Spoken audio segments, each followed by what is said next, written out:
Hello everyone, good evening. Welcome to today's session. We are actually going on with our 12th standard textbook, that is part 2. Okay, Themes in Indian History part 2. So this is a part of our ongoing NCERT series where we have already completed all the NCERT history textbooks starting from standard 6 all the way to standard 11. Okay, this has been completed in my previous sessions. And today we are looking at the part 2 of the 12th standard textbook. So this textbook will be completed by Monday. Okay, coming Monday. Tomorrow there is one session, and after that on Monday one more session. And after this we will look into the part 3 of the textbook. This is the last textbook of NCERT history. Okay, so by the end of this series the entire NCERT history textbooks will be completed. Alright, so let's begin our session for the day. This is lecture 3 out of 5. I have already completed the first 2 chapters yesterday and day before yesterday. So before moving on, let me just tell you something. At 5:15 p.m. there will be a quiz conducted on Unacademy app. Okay, a live quiz will be conducted at 5:15 p.m. So this is today I am going to teach a smaller chapter, that is Vijayanagara Empire. So it will be finished by 1 hour 15 minutes or something like that. Okay, so around 5:15 we will have this quiz in the Unacademy learning app. So please be ready with the app by that time. I will share the quiz code at 5:15 p.m.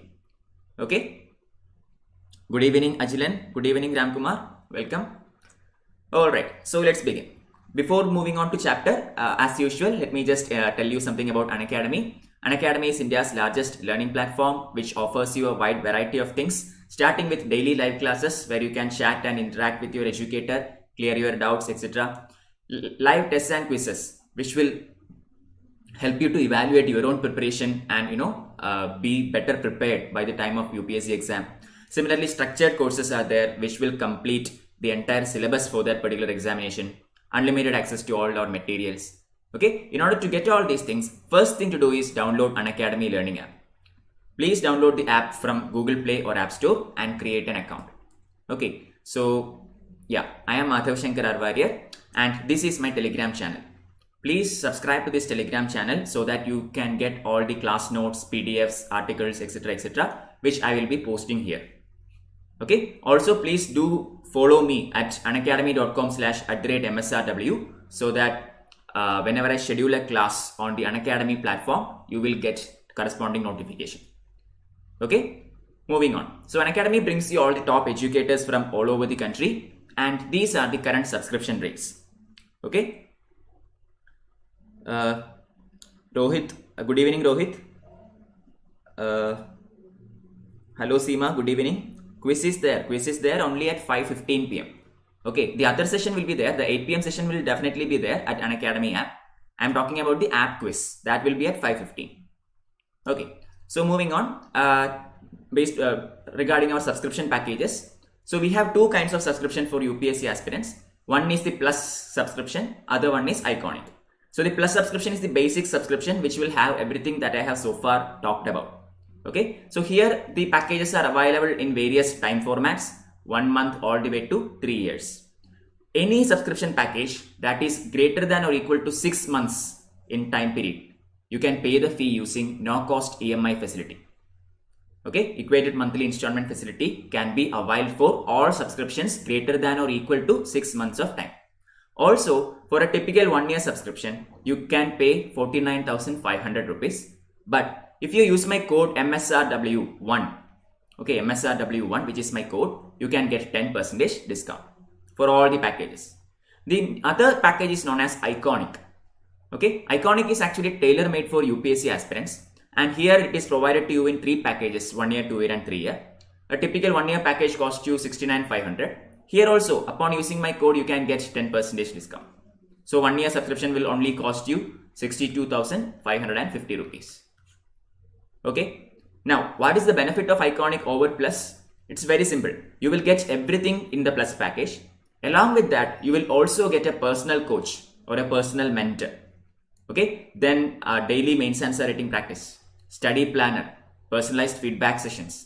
Okay, all these will be provided to you. So personal mentor means a one-on-one kind of session where you will get feedback from the educator and how to improve motivation, etc. Alright, so this is Iconic platform. Now, regarding optional courses, these are the packages available. There is only one format here. A 1-year package will cost you 27,500. Again, using my code will provide you 10% discount in any of these packages.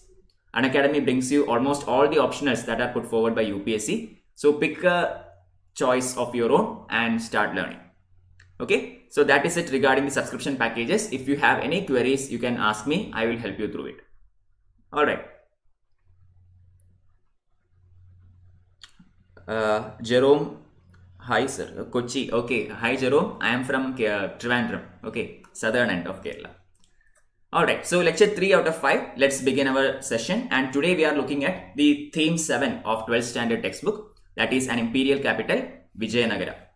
So remember, I will be talking about Vijayanagara Empire with respect to the 12th standard textbook. Okay, we will have to supplement this with other standard textbooks. But in this lesson, in this session, I am sticking on to the 12th standard NCERT textbook. Okay. So an introduction. So as usual, we begin our chapter by looking at an overview initially, and then we will take up each topic one by one.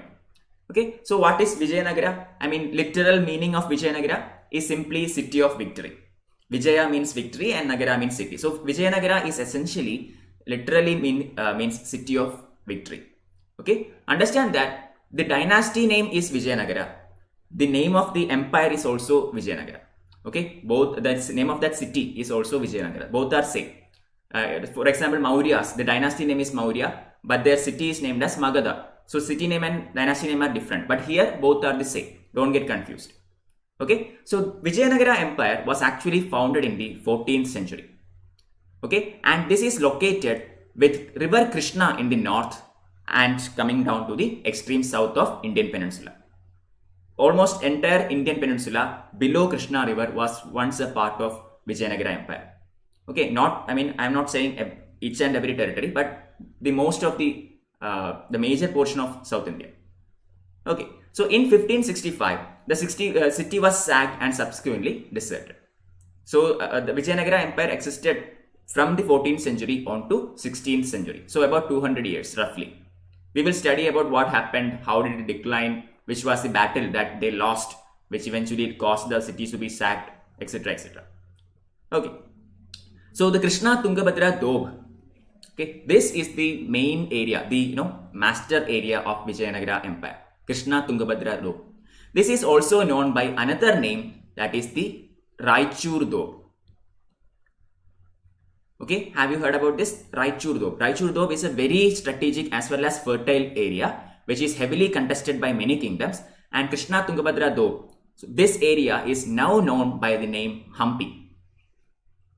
Okay, Hampi, one of the very famous centers in India, one of the centers that are conserved by the Archaeological Survey of India and is of national importance. Alright, and it is named after the local mother goddess Pampa Devi. The Vijayanagara Empire itself is related to two gods. One is Virupaksha and other one is Pampa Devi. We will study about that, don't worry. I am just giving you some additional points at the beginning. That's it. Okay, so how do we get to know about all these things? We get to know about the Vijayanagara Empire through various sources. As usual, we have to understand what are the sources which tells us about Vijayanagara Empire. Starting with oral traditions. Okay, Vijayanagara Empire is ended in like 16th century. Okay, so we have generations of oral traditions passed down. So we have some kind of knowledge through oral or verbal traditions. Then we have archaeological findings. Say for example, monuments, inscriptions, edicts, etc. etc.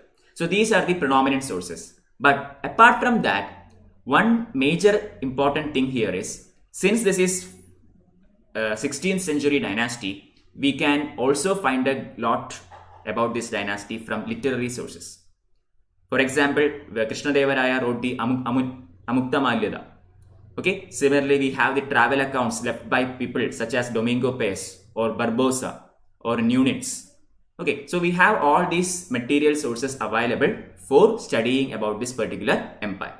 We will look into each and every one of it in the coming slides. So let's begin with first topic, discovery of Hampi.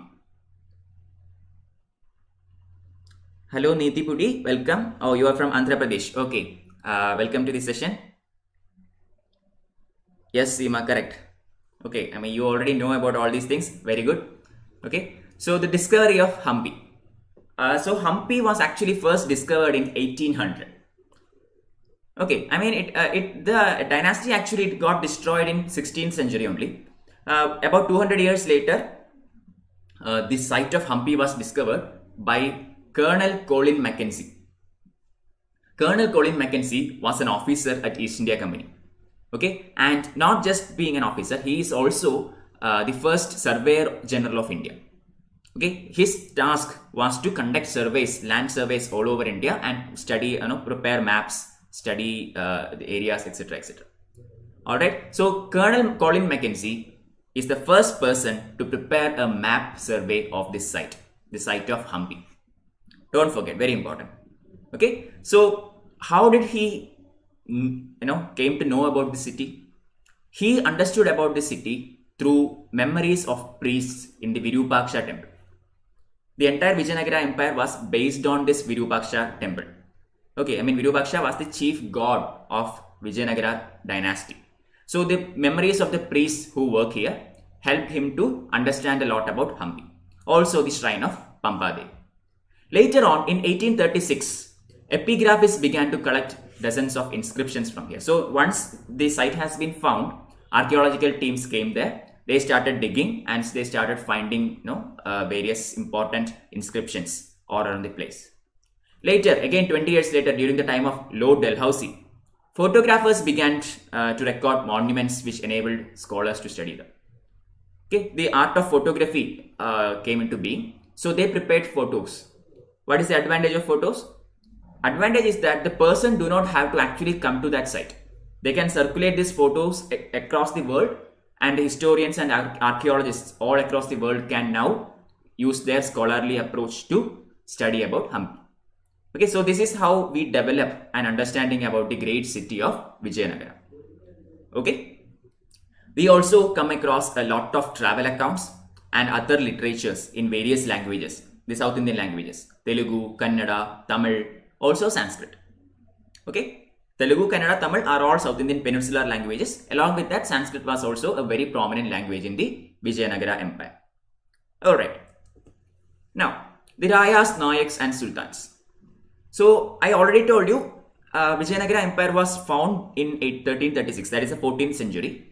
This was actually found by two brothers named Harihara and Bukka. Okay, Harihara and Bukka founded the Vijayanagara Empire. So people who spoke different languages and followed different religious traditions were a part of this empire. Just because it is South India or just because the name suggests Hinduism doesn't mean that Vijayanagara Empire was completely a Hindu empire. No. Okay, they had factions from all sections, classes and different religions of the society. Vijayanagara army included about 10,000 Muslims. Okay, so it was a very much secular towards religious and social attitudes. Alright, towards the northern frontier, Vijayanagara Empire was surrounded by sultans of Deccan and the Gajapati rulers of Odisha.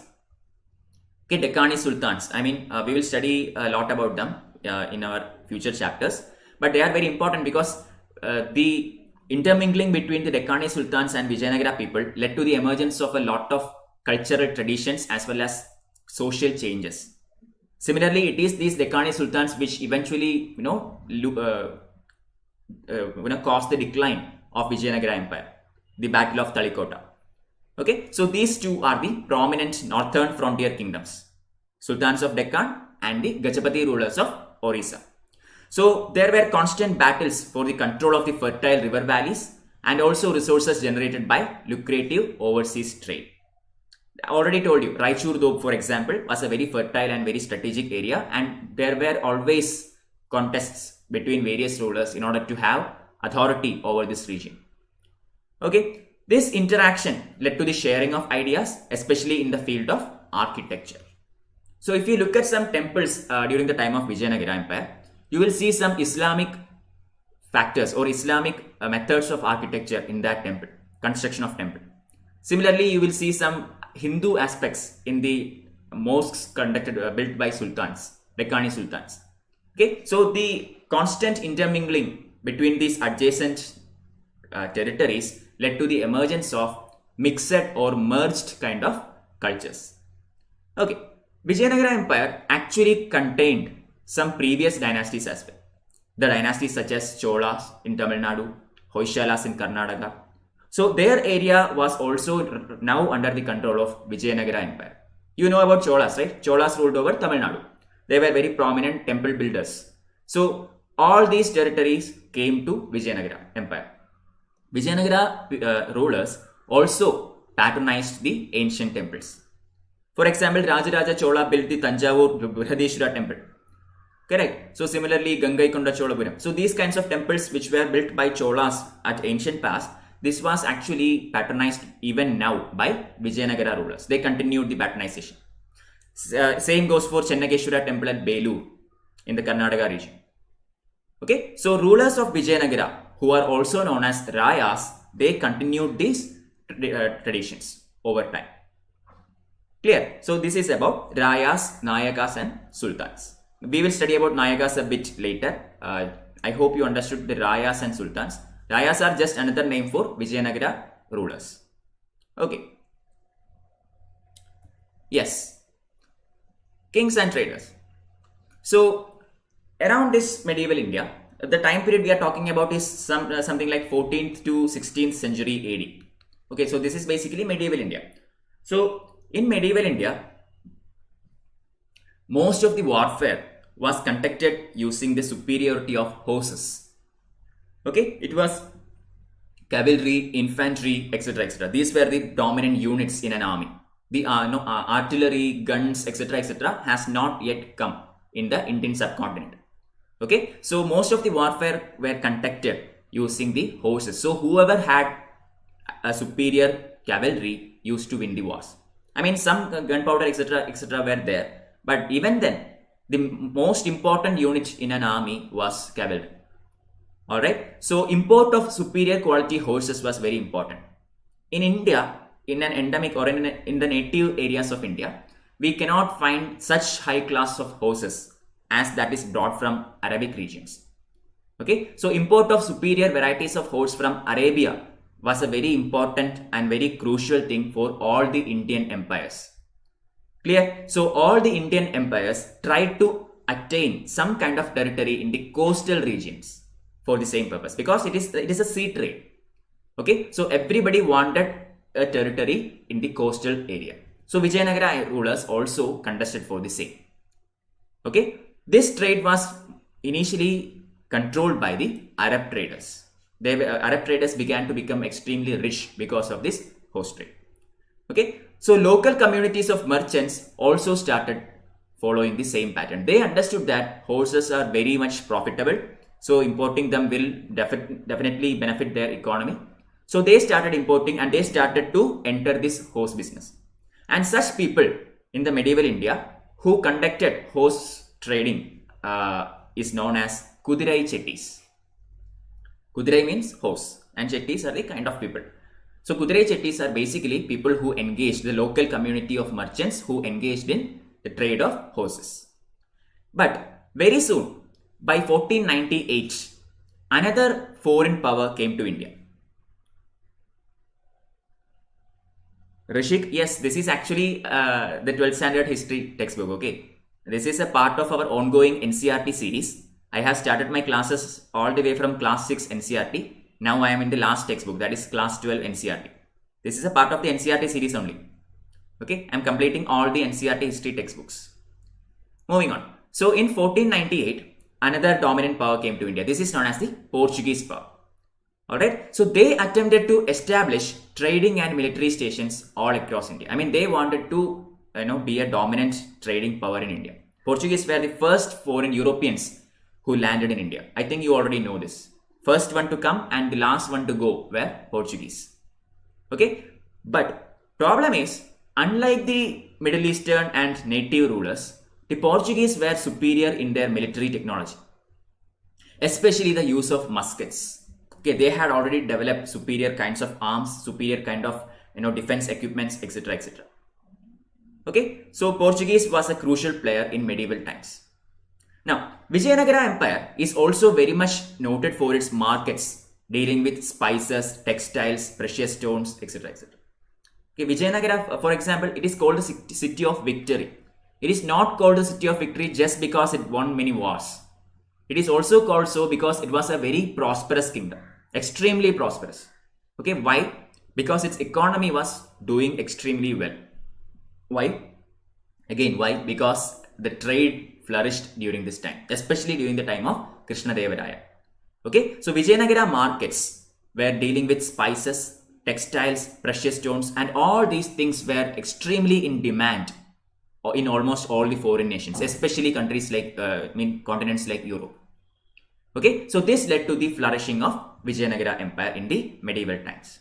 So the revenue derived from this trade in turn contributed significantly to the prosperity of state. So the trade was one of the backbones of Vijayanagara economy. All right. Previous NCERT lessons, just in the YouTube, just search my name. Okay, search like this, Madhav Sankar NCERT. Just search, enter these terms in your YouTube search box and you can see all the lessons for free. Okay, so this is again I have to tell you, I am taking all these NCERT texts for UPSC examination. So I am taking it in that perspective. Okay, not the school books. Moving on. The apogee and decline of the empire. So we have to have a very quick look at the political history.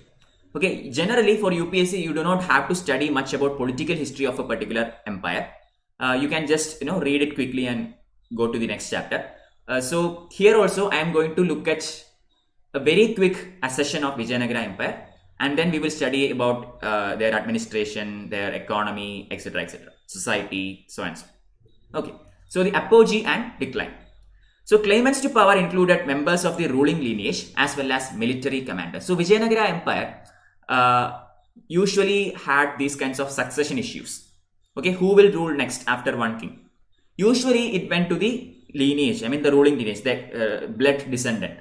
But there were often quarrels by the military commanders to achieve the same position. These military commanders were known by many names. One of them is Nayaks.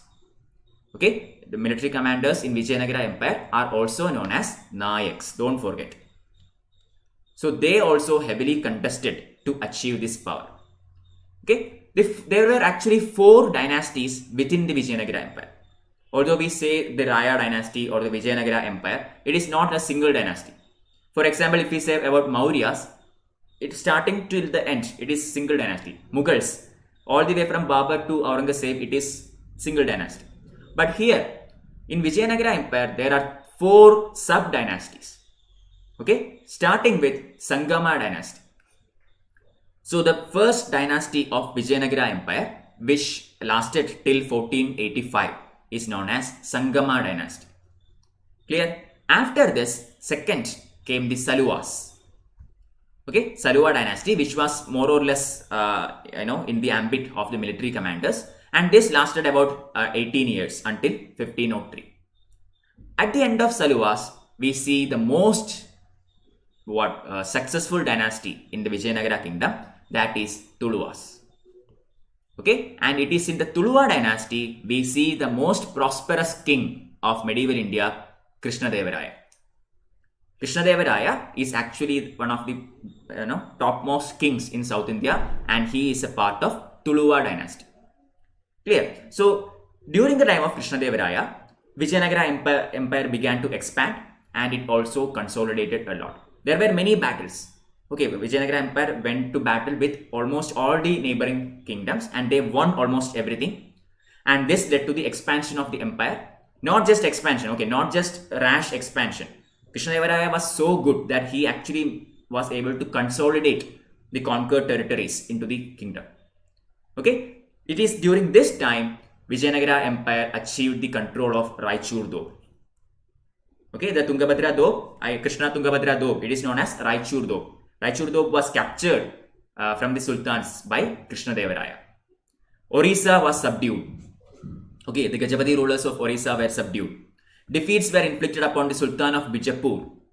Okay, all in all, the entire empire of Vijayanagara flourished under the conditions of unparalleled peace and prosperity. Okay, I already said that there were many wars at this period, but that does not mean that the people in this empire was always in a mess.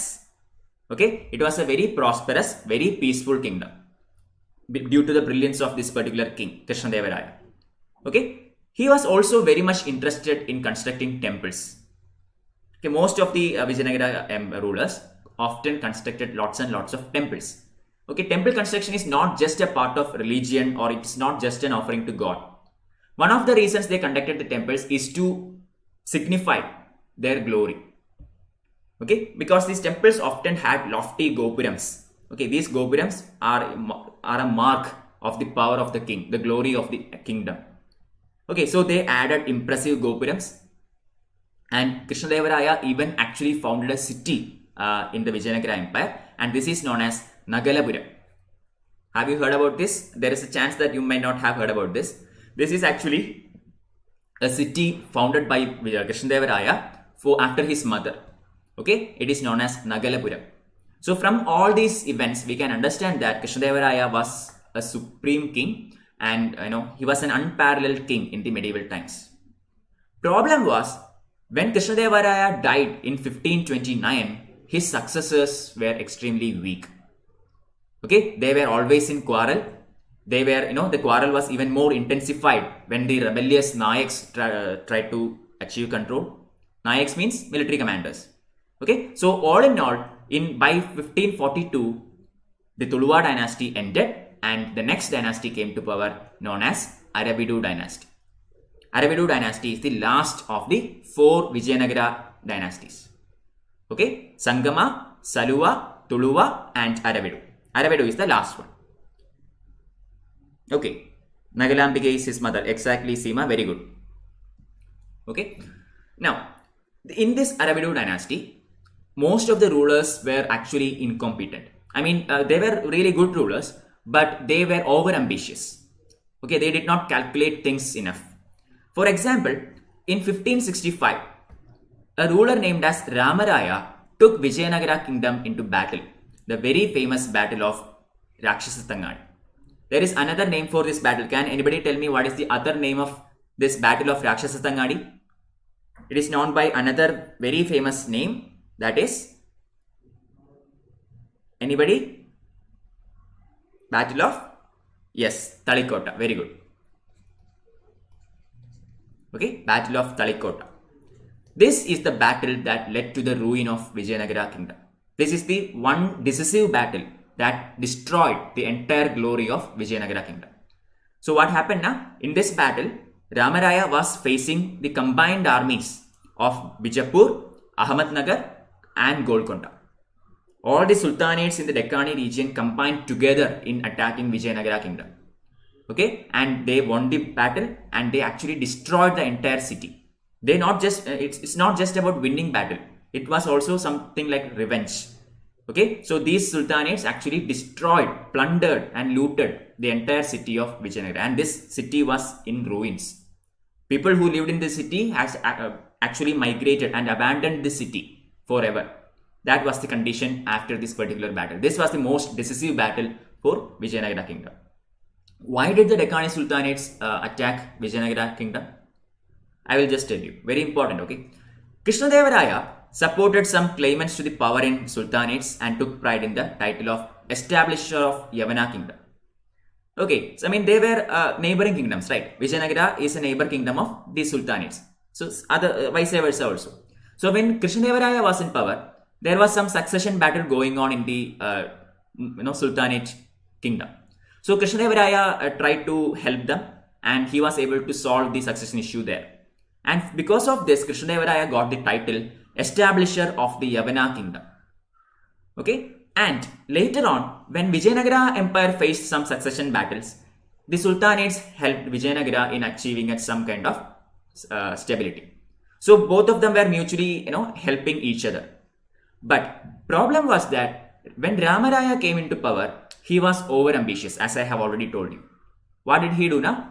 He, rather than trying to maintain friendly relations with everybody, he tried to play one sultanate against other.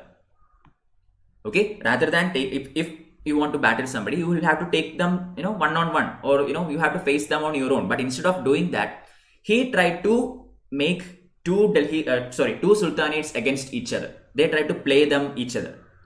The sultanates actually understood this. They saw what Ramaraya was doing. Okay, and they understood that Ramaraya is doing this in order to conquer them in a later phase. Once they fight each other and ruin themselves, Ramaraya will conquer them. So they understood this. So this understanding led them to emerge as a single unit and attack Ramaraya. This is why the Battle of Talikota happened and Vijayanagara Empire got into ruins. Okay, so moving on. Very important. Again, guys, if you are a history optional person, make sure that you study all these areas. Very important. There is in the optional paper 1, there is 50 marks for maps only. Okay, make sure, please try to make sure that you will score all these 50 marks. Very important, all these sites. Also, make sure to study about the rivers. Don't leave rivers. Rivers are also very important. Okay, the map is given in your NCERT textbook. You can use that for studying. Moving on, the Rayas and the Nayaks. So, those military chiefs who usually controlled the forts and had this armed support, they were known as Nayaks. Already, I think I explained this. Okay, so these Nayaks always kept on moving from one place to another. They did not stay at a single place or anything. Okay, they kept on moving from one region to another. When they moved from one place to another, they were accompanied by a lot of peasants. Why? Because peasants wanted to move into a new fertile land. Okay, after agriculture is conducted in a particular piece of land for a very long time, that land will lose the fertility. So the output or the productivity of that land goes down. So when they move to a new land, they can cultivate there, a fresh land. Clear? So peasants also constantly moved along with these Nayaks. Problem was that this actually led to some kind of a division within the Vijayanagara kingdom. These peasants were always associated with this particular Nayak. Okay, now the Vijayanagara kingdom became lots of clusters of Nayaks rather than a united country. This was one of the main cause of the decline of Vijayanagara Empire. Okay, these Nayaks usually spoke in two languages, Telugu or Kannada. Very important. In the UPSC question paper, you can expect these kinds of statements. They can say that Nayaks always conversed in Sanskrit. Okay, we might think it is correct. No, it is actually Telugu and Kannada. The local languages were used for communication. Okay, in Vijayanagara kingdom, the organization or the structure of these Nayaks were named by a particular title known as Amaranayaka system. Amaranayaka system can be used for can be expected in the UPSC mains question paper. What is Amaranayaka system? How did it lead to the decline of Vijayanagara kingdom? Okay, you have to study that in depth, but I will be talking about the system with respect to the 12th standard NCERT textbook. Okay, Amaranayaka system. This is a part of Vijayanagara Empire. So this is actually a political innovation of the Vijayanagara Empire. And this is not exactly indigenous. Okay, some portion of this system is actually borrowed or actually derived from the Ikta system of Delhi Sultanate. You already know what Ikta system is, right? How land is given to a particular noble or a military commander, etc., etc. I think I have already explained this when I taught you about Delhi Sultanate earlier. So this Ikta system, this Amaranayaka system was actually derived from the Ikta system. Okay, so the military commanders, each of these military commanders or each of these Nayaks were given a piece of land by the king, also called as Raya. Okay, so the Raya gave these Nayaks a piece of territory for governance purpose. These Nayaks or the military commanders were allowed to collect tax and all other kinds of dues from this land. Okay, and they have to use these collected revenue for personal use as well as maintaining a stipulated contingent of horses and elephants. Okay, so they can collect the revenue from this land, but this collected revenue should be used for the upkeep of military. Some portion can be taken for personal use, but the major portion has to be used for upkeep of a unit, infantry as well as a cavalry force, also elephants. A part of this can also be used for the upkeep of temples and irrigation works. Clear? So even if they collect the revenue, that does not mean the entire money goes for discretionary personal use. This has to be used for the public utility works as well as maintaining the army. This is the major issue. Why? Because when Vijayanagara kingdoms or Vijayanagara kings actually went for war, they have to collect all these army together and then go for war. Okay, it is not like the central king holding the entire army on his own. This army is split under each of these Nayaks. So when a battle comes, these Nayaks are called upon and they all come together and go for battle. Clear? So what is the problem here? If a Nayak refuses to go to battle, the king will not get that much army. Okay, so lack of cooperation between the Nayaks or the quarrels between the Nayaks can all be very much decisive and very much bad for the Vijayanagara kingdom. Clear? So this is one of the main causes of decline of Vijayanagara kingdom, the Amaranayaka system. Okay, so kings occasionally asserted their control over them by transferring them from one place to another. So if you keep a person at a particular place for a very long time, there is a very good chance that that person might take over that area. Even now, right? You consider, say, a government office. Okay, in a government office, the officers are constantly transferred from one place to another. Not just government office, any office, private also. An officer is transferred from one place to another. Why? This is one of the reasons. You cannot keep a person at one area for a very long time because that attachment will cause harm rather than good. Okay, so Vijayanagara kings also did the same. They always transferred these Nayaks from place to place so that the Nayaks will not get permanent support from their people over time. Okay, they always kept on moving. Now let's look at some of the important architectural works in Vijayanagara kingdom. Okay, so first of all, water resources. Already told you, Vijayanagara kingdom is very much irrigated using the two predominant rivers, that is Krishna and Tungabhadra. Tungabhadra is the main river that is flowing through Vijayanagara kingdom. Okay, so it already has a natural basin formed by the river Tungabhadra, which flows in the northeasterly direction, that is northeasterly direction. This is also very important. Northeasterly means like this. So draw it here.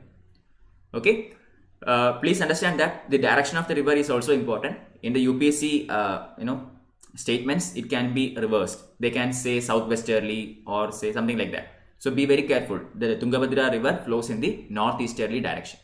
Also, the topography of Hampi region or the Vijayanagara kingdom is very much granite hills around the city. Okay, the entire city is surrounded by granite hills. So it's kind of a city that is locked within the hills. Okay, also we see a lot of embankments that were built on the streams to create reservoirs of various sizes. Okay, predominantly this area was arid. Okay, it was arid regions. Have you seen Hampi, photos of Hampi? You will understand that apart from this particular river, you won't see much of fertility or you won't see much of a greenery anywhere. It is a very arid region, lots and lots of rocks and sand. Okay, so all in all, for implementing agriculture, you need resources or you need some kind of water harnessing sources.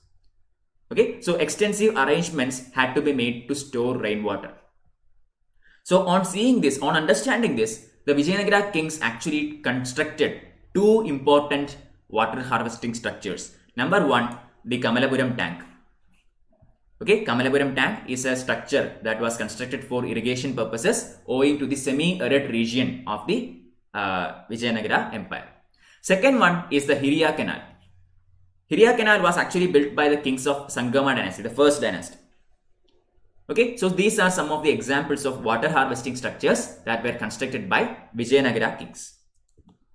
Okay, so just like water harvesting structures, we also have some fortifications and roads because defense as well as transportation and communication is very much important if a city has to grow.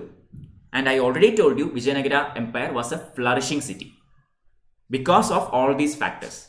Okay, if a question comes in UPSC mains asking that why is Vijayanagara Empire so successful or why did it achieve that kind of a zenith in its heyday, you have to bring all these points in. It is not just because of the kings. It's not just because of winning wars. It's not just because of the trade. It is also because of all these supporting structures. Okay, irrigation structures, fortifications, roads, all these contributed into the development of this beautiful city. Okay, so we know about the roads and forts from the writings of a very famous traveler from Persia known as Abdul Razak. Okay, Abdul Razak visited Vijayanagara kingdom and he wrote about the lines of forts in Vijayanagara Empire. He was very much, amazed on seeing the fortification of this empire. He says that there are 7 lines of forts. Okay, so for example, if this is the Vijayanagara Empire, then it had 7 lines of forts surrounding it. 1, 2, 3, 4, 5, 6, 7. Yeah, 7 lines of fort. Okay, says Abdul Razak. He also says that it's encircled not only the city but also its agricultural hinterland and forests. Okay, so usually kings construct forts across the around the city. The population will be living inside this fort. But other structures such as agricultural lands, the forests, etc., will be outside this fort. That is how usually forts are constructed. But this is a marked difference in Vijayanagara Empire, where the fort, is constructed including agricultural land, including forest resources, etc. Why? I will tell you just in a while. Okay. So another important and interesting feature about these forts is that there is no mortar or cementing agent employed in it. Okay, it is actually just by wedging the stones each other, these forts are constructed. There is no cementing agent. This is a unique feature of Vijayanagara. Okay, also this enclosed agricultural tracts, elaborate canal system, drawing water from Tungabhadra river. So everything was within the 7 forts. Okay, so during ancient times, or say even in the medieval times, the most important method of conducting battles was laying sieges. Have you heard about this term? Siege, besiege or siege. Besieging a fort means not allowing the people of that fort to go out or any kind of communication towards going in or getting out. Okay, so the idea is that the opponent or the enemy army will surround this fort and prevent the people from attaining any more resources. So what will happen? After a very long time, the food materials within the fort will decline and people will get starved, and eventually the king will have nothing but to either fight the battle out or to surrender. That is the idea. Okay, so sieges were very predominant around this medieval time. So to face these sieges, Vijayanagara emperors often built large granaries within the fortified areas. Okay, in order to stockpile a huge amount of food grains and other resources, they maintained large granaries. Okay, so along with this, they also tried the more expensive method or the more elaborate strategy of protecting the agricultural belt itself. This is what I told you in the first point. I hope now you understood why these kings built the fort, including the agricultural tracts. Okay, agricultural lands, forests, etc. provide you with lots and lots of resources. So if all these are also protected within the fort, then even if a siege comes, you can still produce more and more resources within the fort. Correct. So this was the idea of Vijayanagara kings. So this was more expensive. Okay, but still it was worth it. No king can actually besiege Vijayanagara Empire and win a battle because resource production happens within the walls of the fort. Okay, and each of these forts had arches and gateways, to get in and get out. Okay, you can see a picture of an arch here, or say a gateway here. So this gateway has a dome-like structure and arch over it, and all these arches have evidence of Indo-Islamic features of architecture. At the beginning of this lesson, I told you because of the influence of Deccan Sultans as the neighbors of Vijayanagara kingdoms, there was amalgamation of various cultures. Okay, so Deccan Sultans were using the Islamic culture, and Vijayanagara people were using the Indian culture, the native culture. So this close contact between these two nations led to the emergence of Indo-Islamic features of architecture. And this was incorporated in the arches and gateways of Vijayanagara kingdom. You can see, can you see this dome kind of thing? Again, I hope you can see a dome kind of this thing in this figure. Dome is actually a contribution by the Islamic architecture.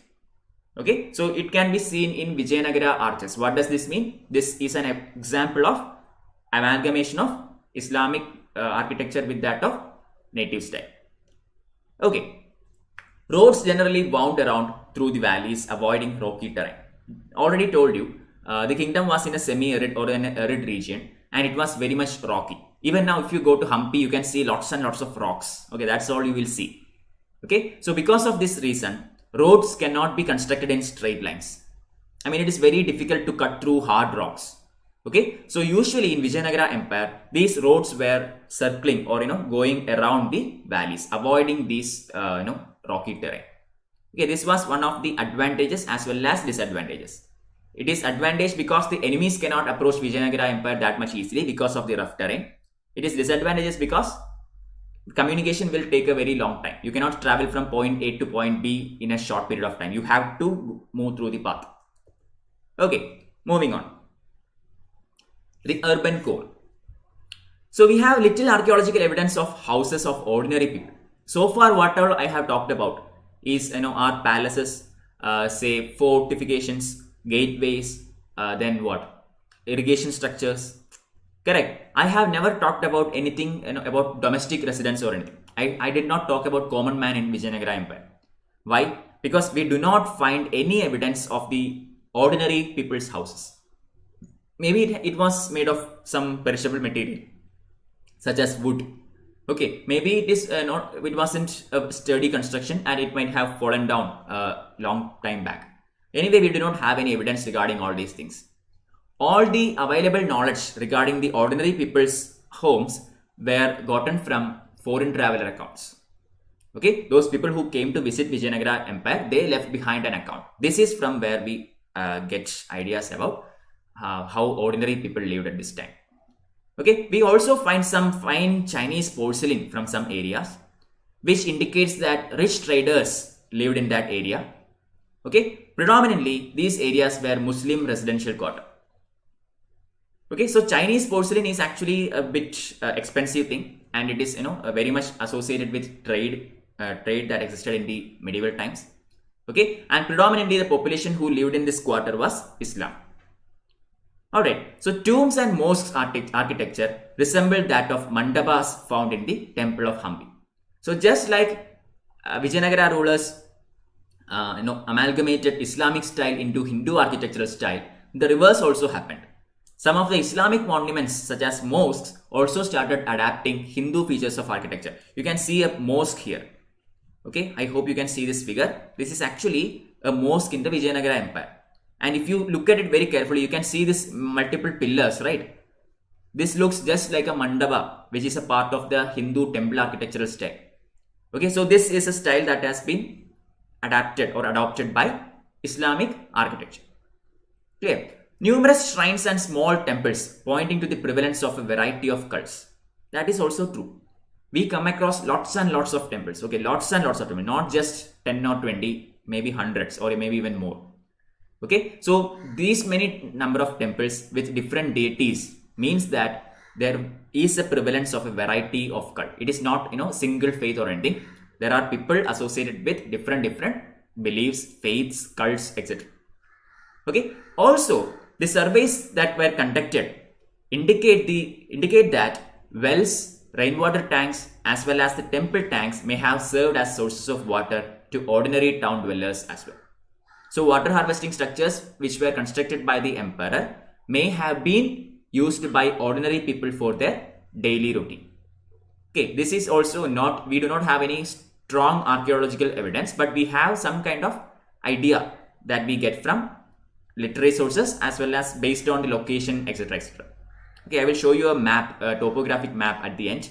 By looking at that, you can understand how the demographic population was distributed and how the survey maps can be used for studying about Vijayanagara society. Okay, Royal Center. So basically, Vijayanagara Empire has two prominent centers. One is known as the Royal Center, other one is known as the Sacred Center. Okay, so first of all, we are going to look at Royal Center. So Royal Center is actually located in the southwest part of the settlement. So if this is the settlement, Then royal center is located here, southwest part of the empire. This area had over 60 temples. See, this is actually a smaller area, okay? And this area had 60 temples within it. Clear? So what is the need of constructing these many temples? Okay, I mean, you have to understand one thing. Modern day construction of temple and medieval or ancient construction of temples are entirely different. Okay, the idea behind construction of temples in this time, during the time of Vijayanagara Empire, is that temples are not just places of religious worship. It is also a place for economic activity. It is also a place for trade. It is also a place for social amalgamation. Okay, it's also a place for education. Clear? So temples were actually focal points of, or the main centers in each of these towns. So rulers also tried to establish and legitimize their authority through association with the divinities housed in these shrines. Okay, so that often happens, right? A king, say for example, Rajaraja Chola, okay, during the Chola dynasty, he constructed the temple, Brihadishwara temple in Tanjavur. This temple is also known as Rajarajeshwara temple. Okay, so the king is constructing a temple on his own name. Clear? So what does this mean? This will give the king some kind of divine legitimacy to rule. This is what they believed at that time. Clear? So this is one of the purposes why kings always or often created these kinds of temples. About 30 building complexes have been identified as palaces. So just like temples, we have also palaces. About 30 of them has been found.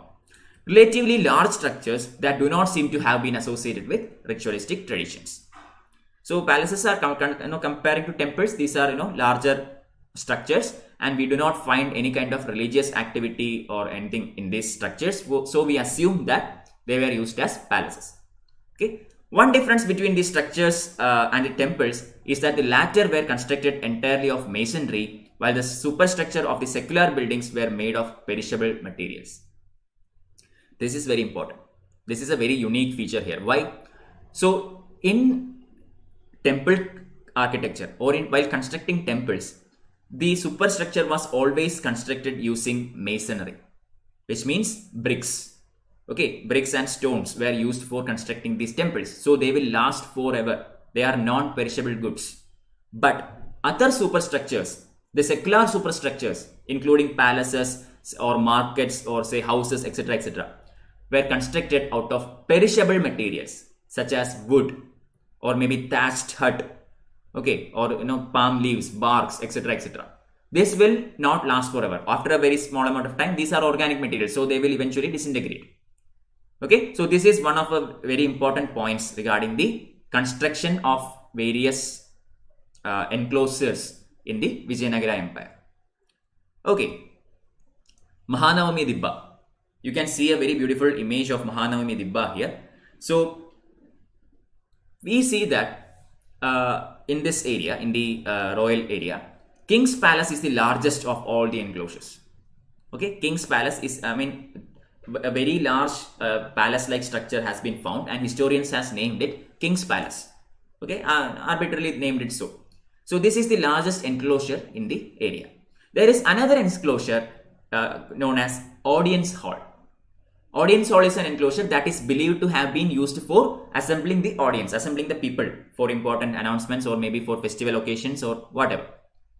A third structure has also been discovered known as the Mahamani Dipa. This is actually surrounded by high double walls. So all these structures are surrounded by high double walls with a path in between the two walls. Okay, you can see the Mahamani Dipa here. It is actually a raised platform which is of some height. Okay, the measurements are given here. It is a raised platform of about 40 feet in height.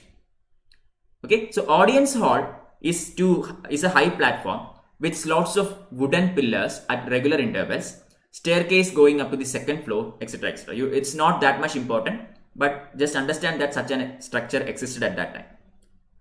The most important one here is Mahamani Dipa. This is actually a massive platform rising from a base of about 11,000 square feet and a height of 40 feet. Supported a wooden structure. Okay, and the base is covered with relief carvings. Clear? So there are many relief carving features in the base of this Mahamani Dipa. It is occupying an area of about 11,000 square feet and also has a height of 40 feet. So it is a monumental structure. So what is the use of this structure? Why would you need such a raised platform? Historians believe that ceremonies including the worship of images, worship of state hosts, and sacrifices of buffaloes and other animals, these kinds of ceremonies which were conducted along with the Navaratri festival. You know about the Navaratri festival, right? I mean, in North India you call it Dasra, but in South it is known as Navaratri festival. And this is a particular festival where the 9th day is very much important. Okay, so during the 9th day, all these ceremonies are conducted on top of the Mahamani Dipa. 9th day of Navaratri festival or the Dasara is also known as Mahamani. Okay, so during this particular auspicious day, these kinds of ceremonies were conducted in this area. Scholars pointed out that space surrounding this structure does not seem to have been adequate for elaborate processions of armed men, women, and large number of animals. So this is a very confusing point. We believe that it has been constructed for such elaborate ceremonies having a wide audience, but the areas or the space surrounding this Dibba cannot hold a large number of people. Okay, it is actually a confined space kind of thing. Okay, so this is often a very confusing question that historians are yet to answer.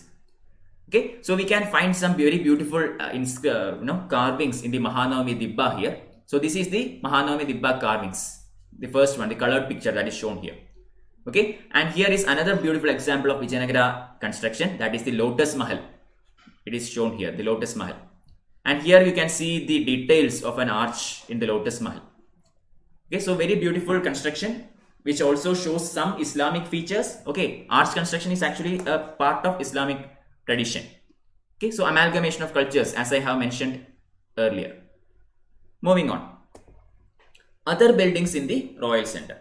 So in the Royal Center, we already talked about Audience Hall, King's Palace, and Mahamani Dipa. We also have some more very beautiful structures, starting with Lotus Mahal.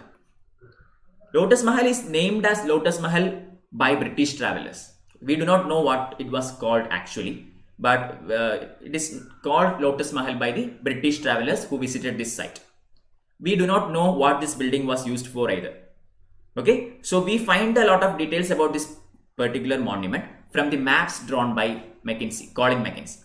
I already told you in the first slide, Colin Mackenzie is the person who is the first surveyor of India, Surveyor General of India. Also, he is the first person to conduct survey in the site of Hampi in 1800.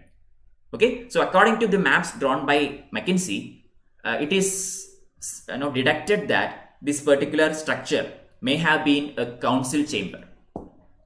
Council chamber means where the king conducts his council and calls its ministers and takes advice from his ministers.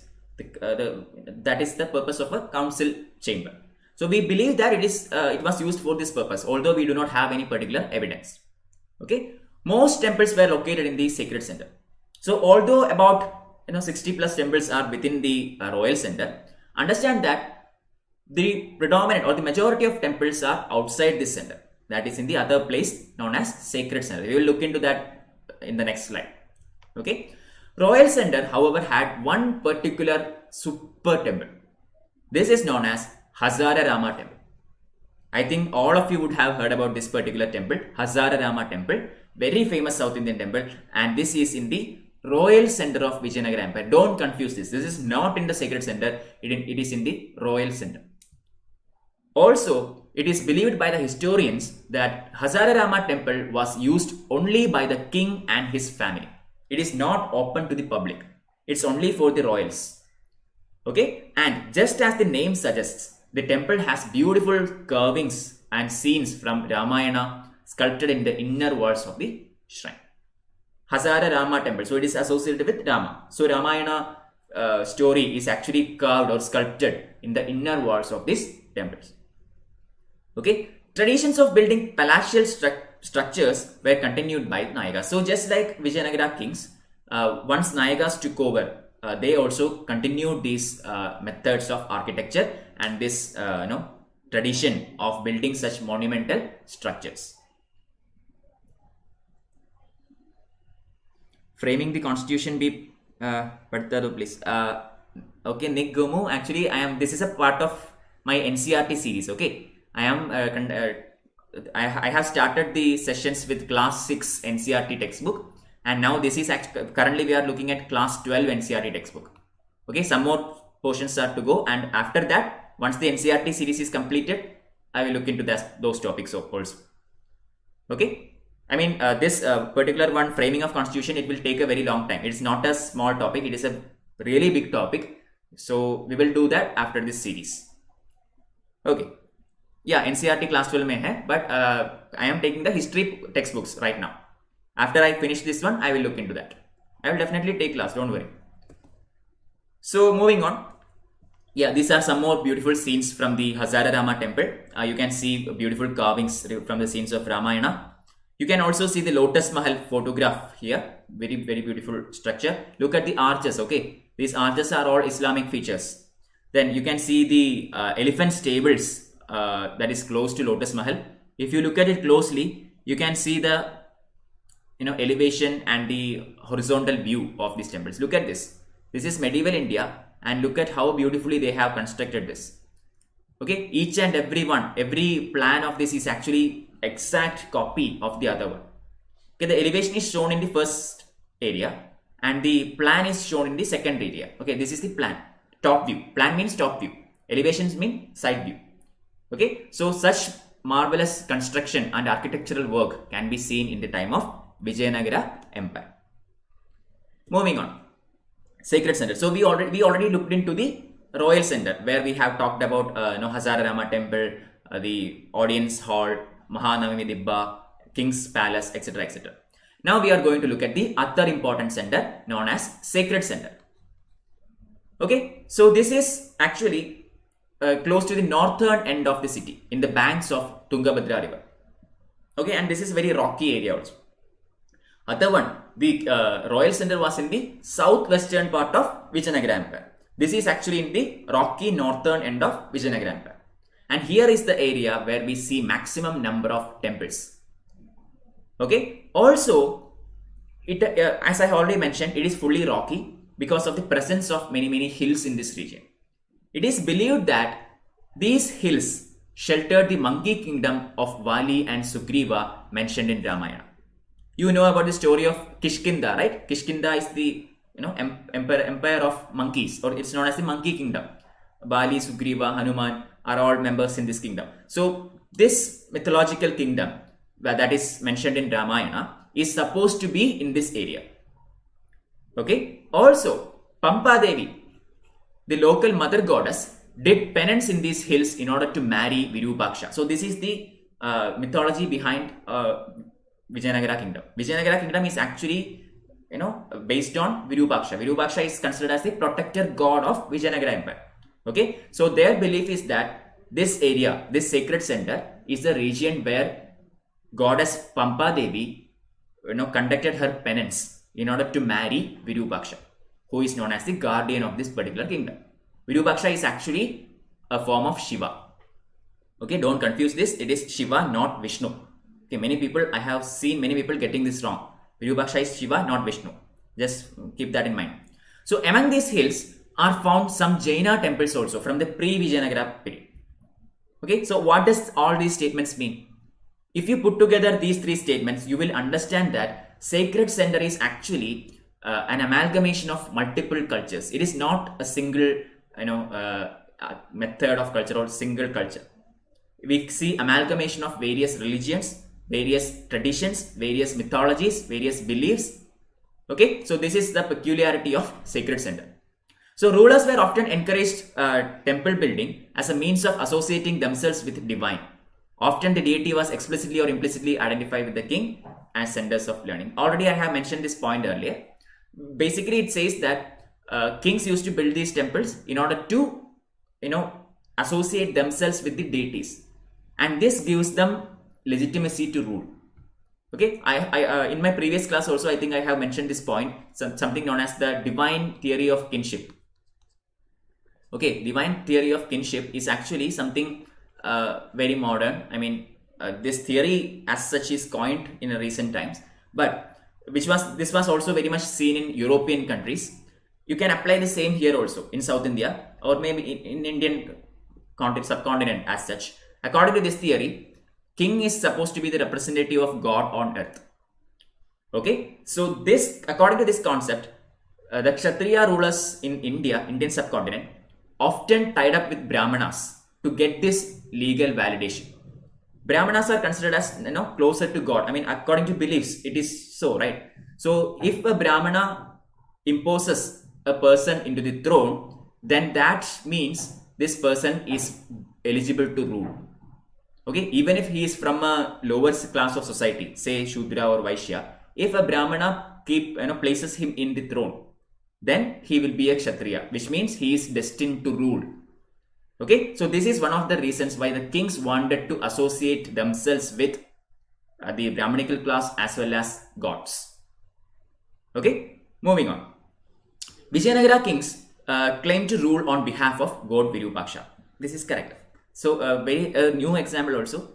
In the modern day, we have a similar example. Say I am from Trivandrum. Okay, I am from Thiruvananthapuram district of Kerala, and there is a very famous temple in this district. Which is it? Can anybody tell me what is the very famous temple in the district of Trivandrum in the state of Kerala? It has been in the news all over for the past 3-4 years. Not past 3-4 years, 5-6 years. What is that temple called? That temple in Trivandrum is known as Padmanabha Swami temple. Okay. Have you heard about this temple, Padmanabha Swami temple? Okay, so Padmanabha Swami temple, according to the traditions, according to the legends, we have something similar here. The Travancore rulers, okay, they were called as Padmanabha Dasas. Okay, Padmanabha Dasa, which means they are ruling the kingdom on behalf of Lord Padmanabha. Okay, so same happens here also. In Vijayanagara kings, they claimed to rule on behalf of the god Virupaksha. So Virupaksha is considered as the protector deity. Clear? Same concept. All royal orders were signed as Sri Virupaksha, usually in the Kannada script. This is also important. It is not Sanskrit, it is local language Kannada. Okay, Sri Virupaksha. So the royal orders were signed in the name of God Virupaksha. Rulers also indicated their close links with the gods by using the title Hindu Suratrana. This was Sanskritization of Arabic term Sultan. Okay, these rulers in the Vijayanagara Empire, they often linked themselves with the gods using a particular title Hindu Suratrana. The literal translation of this word is Sultan. In the Arabic counterpart is Sultan. So basically this is known as Hindu Sultan. Okay, so this title is in the Vijayanagara Empire. Very important, don't forget. Okay, in the prelims there can be a statement saying that Hindu Suratrana is a title adopted by Cholas or maybe say Pallavas. Okay, it is the Vijayanagara Dynasty, don't forget. Moving on. Gopurams and Mandavas. Okay, 1 second guys. Let me just see how many more slides are there so that I can accordingly start the quiz. Okay, we are already done. Only 2 more slides to go, so don't worry. I can start the quiz on time. 5:15. Please be ready with the Unacademy learning app. Today's quiz is based on science and technology. I will start the quiz at 5:15. Okay, please download the Unacademy learning app and be ready for the quiz. So Gopurams and Mandavas. Another important feature of South Indian temples are Gopurams. Okay, Gopurams we do not see much in North Indian temples. Gopurams are almost exclusively a feature of the Dravidian style of architecture. I have already taken classes regarding the different types of architecture in the 11th standard textbook. You can go back and watch it if you would like. So we can see lots and lots of Gopurams in the Vijayanagara temple architecture as well. Okay, so the Raya Gopurams or the royal gateways that often dwarf the towers of the central shrines and remind us of the power of kings. Okay, they built Gopurams. Why? Gopurams were actually even taller than the Vimana. Okay, in Dravidian style of architecture, the Shikhara, which is a very common feature in northern India, is known as Vimana. Okay, but in northern Indian architecture or in the Nagara style of architecture, the largest or the tallest Shikhara is often on top of the Garbhagriha. the Sanctum Sanctorum, where the main deity resides. But in South India, the tallest Vimana is not the one that is over and above the Garbhagriha. Why? Because when the temples are initially built, it used to be very small. Okay, later additions were made by other kings. So whenever a new addition is made, it will be much more splendor and wondrous compared to the earlier, older version of architecture. Okay, so this is a very particular feature in South Indian temples. Always the central shrine, the main shrine, will be smaller and less intricately carved compared to the other elaborate structures, because the main structure is constructed first, and it is constructed in very ancient times. Okay, so here also the Raya Gopurams, which are extremely tall, this actually mark the power and zenith of the king, because these Gopurams can be seen from very, very far places. Even in here in Padmanabha temple, I can see the Padmanabha temple Gopuram from my home. Okay, I mean that much visibility is there. It is such a lofty thing. We can see such Gopurams in Rajarajeshwara temple, Brihadishwara temple. Okay, Brihadishwara temple we have superb Gopurams. Madurai Meenakshi temple, another example. Alright, mandabas or pavilions and long pillared corridors that often ran around the shrines within the temple complex. We see some other very common features of Hindu architecture or the Dravidian style of architecture, such as the mandabas and pavilions, pillared corridors, etc. etc. So we have to look at two important temples here. One is known as yes, Niku Gamu, correct. Okay, there are two. We have to look at two temples here. One is Virupaksha temple and other is Vittala temple. Okay, we have to study about this in detail. That you can study when you study about the architectural styles. But now we are going to look at in the perspective of Vijayanagara Empire. So starting with Virupaksha temple, this is actually built over centuries. This was not constructed by a single king. Okay, it is constructed over time. So the earliest shrine is dated to the 9th and 10th centuries. Okay, 9th and 10th centuries. Remember, Vijayanagara Empire started later. Okay, I told you at the beginning. Okay, in 12th and 14th and 16th century, that is the period of Vijayanagara Empire. So here construction has started a lot earlier. Fine. Hall in front of the main shrine was built by Krishnadevaraya to mark his accession. Prelims question. Okay, Mandapa hall, the Mandapa in front of the main shrine, that is the Mandapa in front of the Garbhagriha, was built by Krishnadevaraya to mark the accession, his accession ceremony. Okay, Virupaksha temple, very important. Delicately carved pillars, also credited with the construction of Eastern Gopuram. So the Eastern Gopuram is also constructed by Krishnadevaraya. Okay, so earliest shrine is from the 9th to 10th centuries, but later additions were made by future kings. Most importantly, the Mandapa, which is constructed by Krishnadevaraya during his accession, and the Eastern Gopuram, which he contributed later. Then comes the second important temple, the Vittala temple. Here the principal deity is Vittala, a form of Vishnu. Important. Virupaksha is a form of Shiva. Vittala is a form of Vishnu. Don't confuse this. Easily you can get this wrong. Make sure you stick it in the brain. Okay. Several halls and a unique shrine designed as a chariot. You can see the Vittala temple here. Okay. This first image is actually the Virupaksha temple. Okay. This is Virupaksha from the aerial view, and this is Vittala. Okay, this second one is Vittala. So if you look at this Vittala temple, you can see some kind of a chariot kind of form, right? Ratha kind of form, as we see in the Odisha temple of Konark, Sun Temple Konark, similar structure. So here also it is based on the design of a chariot, and chariot streets that extended from the temple Gopuram in a straight line, paved with stone slabs, are lined with pillared pavilions in which merchants conduct their shop. So this is another beautiful feature of this particular temple. Yeah, that cannot be seen here. So usually in this Vittala temple, okay, Vittala temple, we have long straight pavilions, long straight path from the Eastern Gopuram onwards to the for a very long distance. And this path is surrounded or lined on both sides by lofty pavilions. And in these pavilions, merchants and traders used to conduct their trade. Okay, what does this mean? This means that Vithala temple was a very important place of economic activity and trade during the Vijayanagara kingdom. Okay, arrangements were made for very beautiful economic activities. Clear? So here in these pictures you can see some examples. Here it's a Gopuram of the Madurai temple of Nayakas. You can see the lofty features and intricate carvings here. Here is a line drawing of a particular pillar where you can see beautiful images. Kalyana Mandapa. This is another important feature of Vijayanagara Empire. Okay, very important. I have seen this question in prelims. I think at least in mock tests, I have seen this many times. Kalyana Mandapa is actually a contribution by the Vijayanagara Empire. Okay, so similarly you can see the swing position also. Sorry, swing pavilion.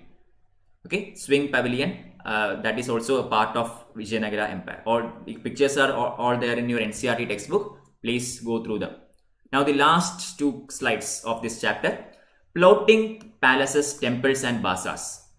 Okay, so already told you at the beginning, the initial surveys were conducted by Colin Mackenzie. Okay, the Surveyor General of India, the first Surveyor General of India. So his surveys were put together to arrive at a lot of conclusions. And this was complemented with the travelers' accounts and inscriptions. Later on, we started to study about Hampi in a more elaborate and methodological manner. Okay, so the Archaeological Survey of India, the ASI, and the Karnataka Department of Archaeology and Museums together came up with a lot of projects to study more about Hampi. In 1976, Hampi was recognized as a site of national importance.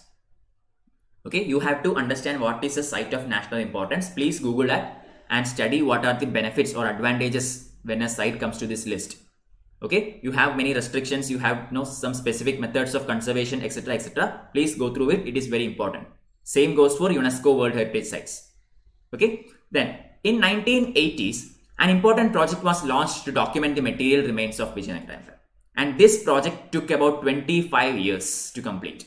It was a very elaborate project to study in depth about Vijayanagara Empire, and it was started in 1980s. Okay, and this project led to the recovery of the traces of roads, paths, bazaars, etc., etc. This was actually done by a lot of people, okay, not a single person or anything. This was a combined approach by a lot of historians, archaeologists, etc., etc.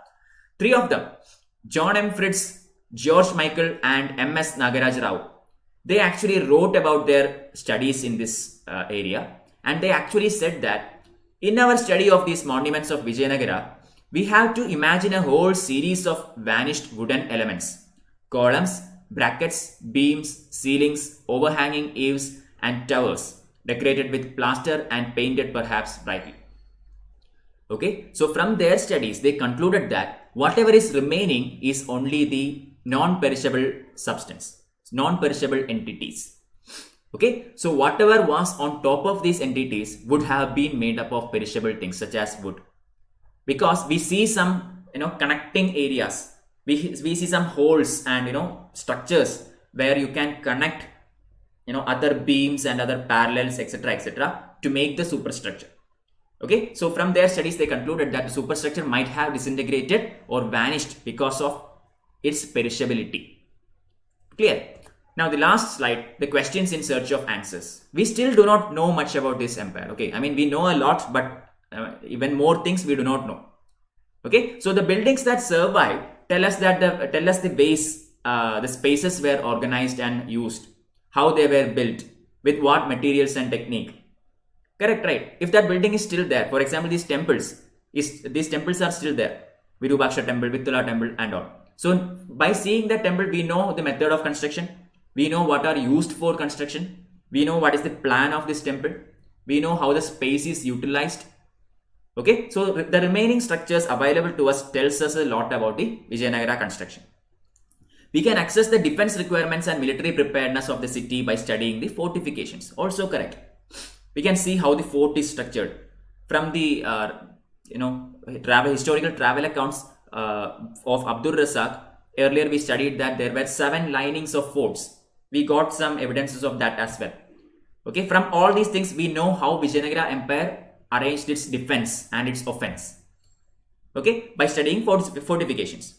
Buildings also tells us about the spread of ideas and cultural influences. Also true. By looking at the particular building, we can understand what this was used for. Is it a palace? Is it a temple? Is it a community hall? From this, we can have a small idea about the society, about the religion, etc. etc.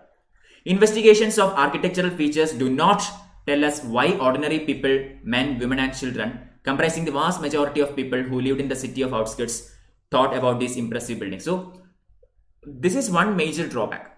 Everything that is surviving are monumental structures. That is definitely not a domestic structure. Okay, it is not a common man's house. It is not a common man's residence. So we do not know what the common men or common people thought about Vijayanagara Empire or how they viewed this empire by seeing these archaeological sources. Okay, if we had some examples of their homes, then we can maybe rate them as a rich people or maybe poor people, etc. etc. But since we do not have any archaeological evidences in that area, we do not know much about them also.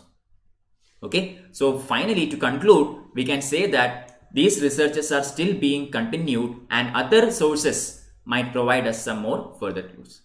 Okay, we are still studying this. Hampi is still an area of very much interest to all the historians and archaeologists. So many people are still looking into this, and maybe in the future when we get more and more evidences, we might be able to unearth or uncover a lot more about the historical city of Vijayanagara Empire. Okay, so that is it regarding this chapter. Yeah, you have seen the Konark temple, Nick. Very good, very good.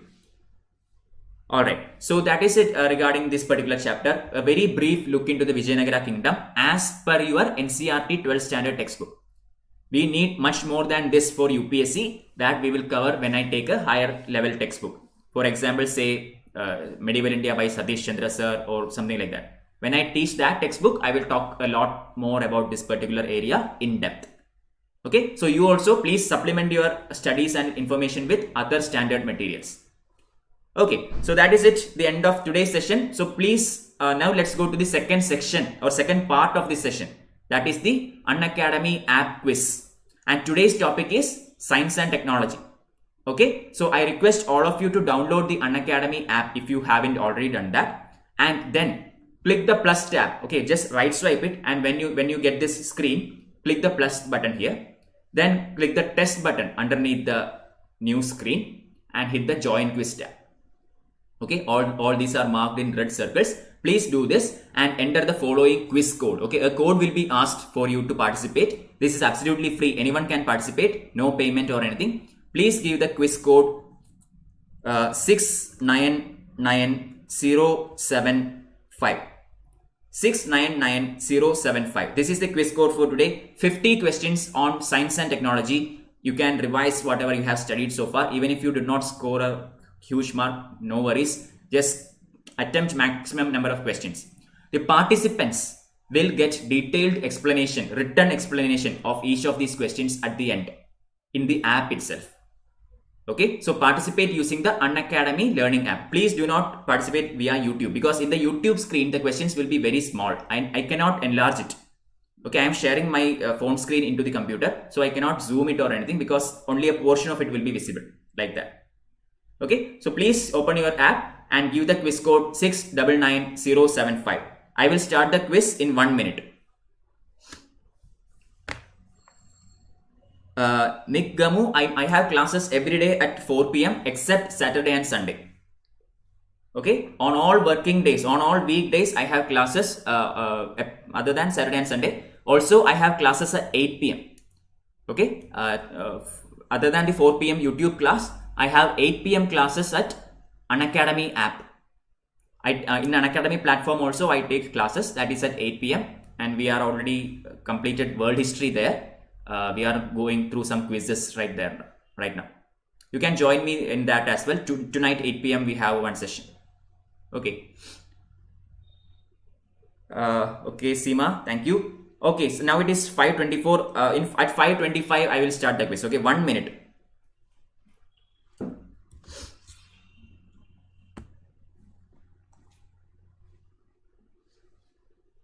Okay, it is 5:25. So I am going to start the quiz. So those who haven't already joined, kindly join the quiz using the Unacademy learning app. So let me just share the screen. Okay, 4 people has joined the quiz so far, so I am starting it in. Thank you, Seema. Thank you, Nikamu. Okay. So the first question is on the board. The quiz is based on science and technology. Okay. So first question out of 50 questions. Number 1. Which of the following statements are correct about cryogenic technology? Number 1. It uses nitrogen and hydrogen gas at very low temperature.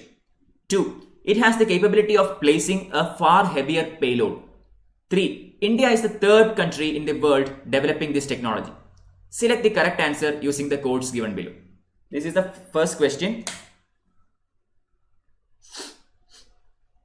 Please see if you can answer this. First question.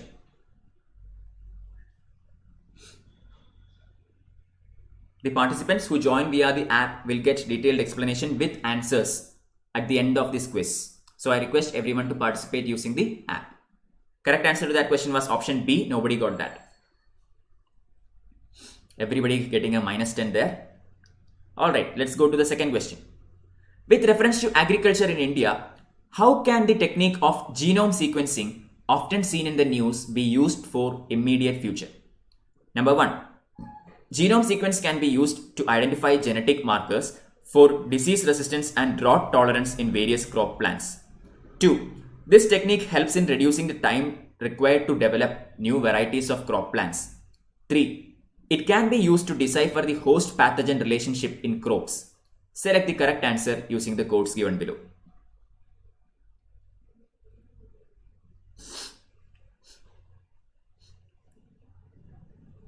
Second question. Yeah, 60% of you got that. Very good. Saubhagya has also joined the quiz.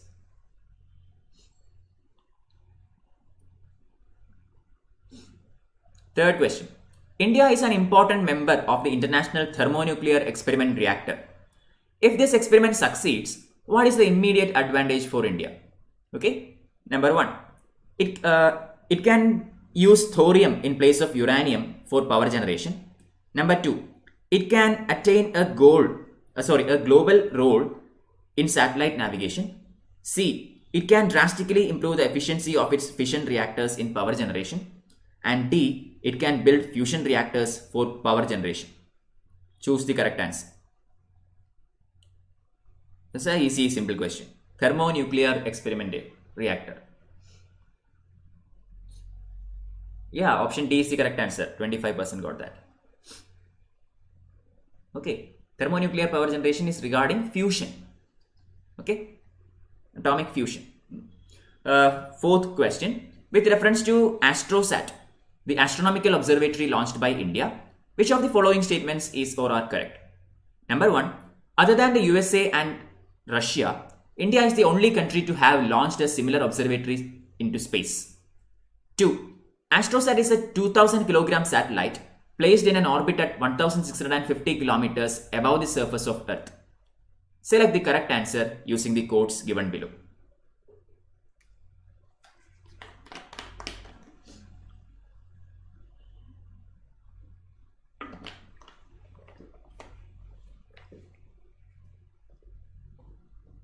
Yes, time's up. Correct answer option D. Nobody got that.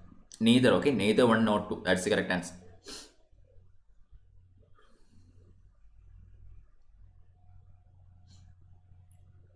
Fifth question.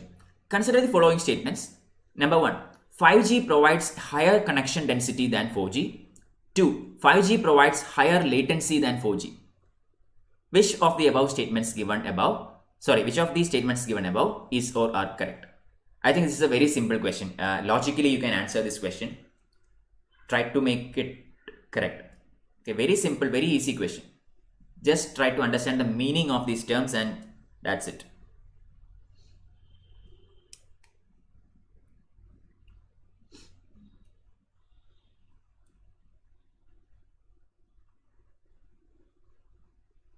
Yep, time is up. Correct answer 80% of you got that. Very good, very good. That's amazing. Okay guys, I also have to, after reading the question, I will tell you something. Okay. Question 6. Consider the following statements regarding International Pulsar Timing Array. Okay, IPTA, International Pulsar Timing Array. Number 1, it uses telescopes all over the world with an aim to detect low frequency gravitational waves. Number 2, India has been an associate member of IPTA. Which of the statements given above is or are correct? So this is the question. Now let me tell you something. Unacademy offers you a lot of free things. Okay, not everything is paid at Unacademy. A lot of free materials are available. Free classes are available. Make sure to use them. Okay, you see my free classes here in the slide. Put the URL unacademy.com/@MSRW. If you put that, you can view all my free classes in Unacademy. You do not have to subscribe or pay anything. Please make sure to use these free materials and contents. Create a free account and watch all these. Okay, very useful. So make sure to make the most out of it. 7th question. In which of the following areas can GPS technology be used? Okay, number 1, mobile phone operation. Number 2, banking operation. Number 3, controlling the power grids. Select the correct answer using the codes given below. Again, a very logical, very simple question. GPS technology, okay, can be used for which among the following, for what among the following operations?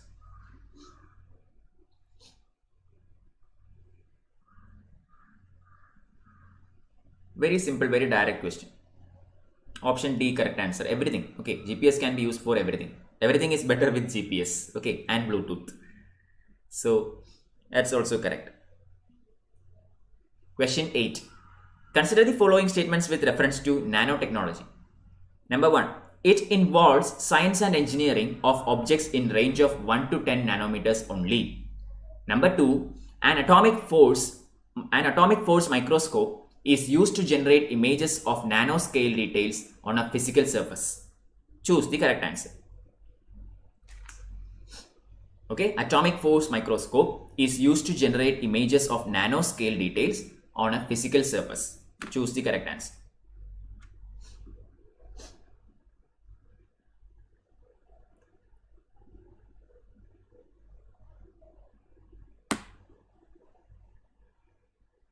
Correct answer is option B. Yeah, very good. Okay, now Madhu L is leading. He was actually the lower position earlier, and now suddenly he's in the first place. Very good. Question number 9. With reference to telerobic coronary intervention, consider the following statements. Number 1. It is a robotic method of performing neurosurgery. Number 2. India became the first country in the world to perform a telerobotic operation. Number 3. CorePath was the revolutionary technology used in this operation. Which of the statements given above is or are correct? Very interesting question. Let's see how many get this.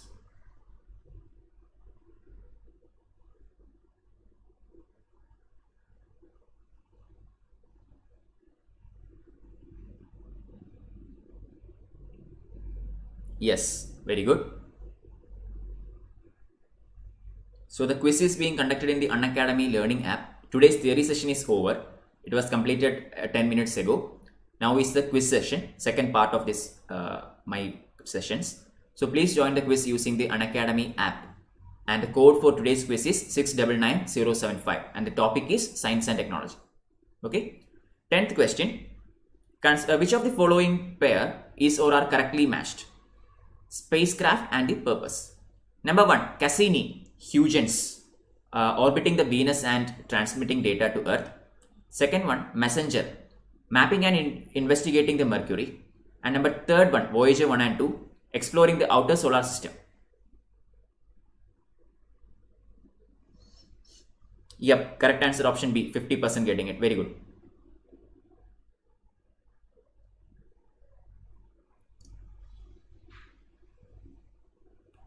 Eleventh question. In which of the following areas supercomputer can be used? Okay, simple logical question. 1. Discovery of new life-saving drugs, weather prediction, discovery and extraction of new energy resources, designing of high-rise buildings and bridges, big data analytics. Guys, these kinds of questions are very vague, okay? So when these technology related questions come, usually the answer is all the above. Okay, I will just put it like that. Unless it is very much obvious it is not, you go for all the options. So 11th question, we have 50 questions in this quiz. Now we are at 11 questions. Correct answer is option A. 80% only got that. Who got this wrong? Somebody made it wrong. Okay, understand that these questions are, sure shot questions. Correct answer is everything, all the above. So what is Raman effect? Okay, Raman effect refers to what? Option A, splitting of a spectrum line into several components by application of an electric field. B, change in the wavelength of light that occurs when a light beam is deflected by molecules. C, scattering of gamma rays by heavy elements. D, light scattering by particles in a colloid. So what is Raman effect?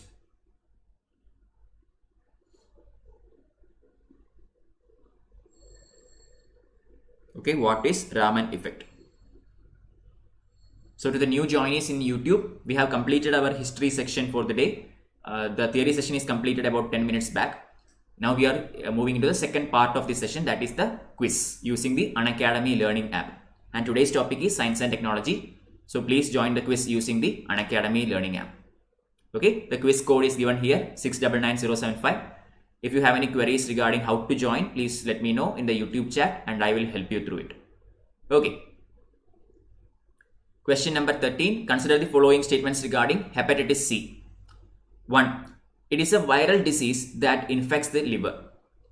2. It is transmitted by contaminated food. 3. It does not show symptoms immediately after infection. Choose the correct answer. Okay, regarding hepatitis C, choose the correct answer.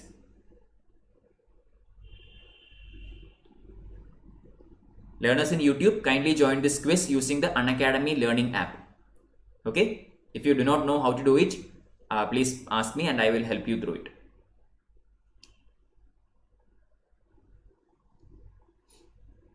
Question 14.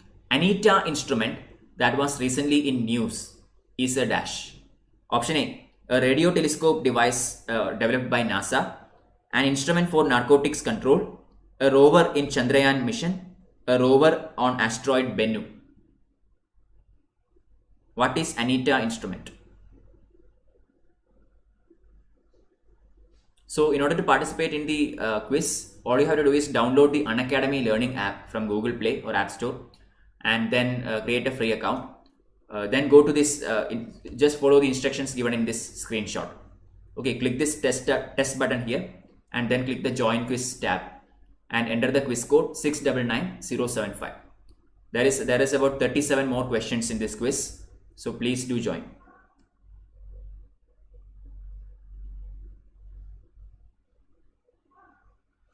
15th question. Consider the following statements regarding biometric seafarer identity document, BSID. Okay, biometric seafarer identity document. Number 1. India has become the first country in the world to issue biometric seafarer identity document capturing the facial biometric data of seafarers. Number 2. In India, the BSID project has been taken up in collaboration with Center for Development of Advanced Computing, that is CDAC, Mumbai. Which of the statements given above is or are correct?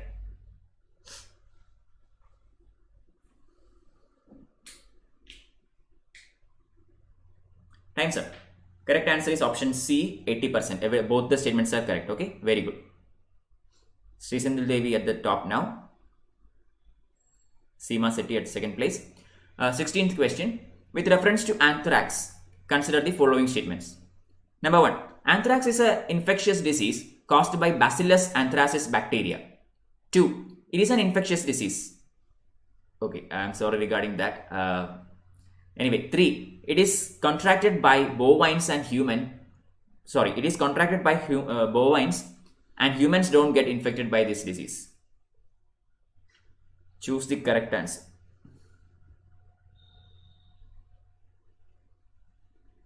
It is actually an easy question, but that second statement is already reflected in the first statement. Sorry about that.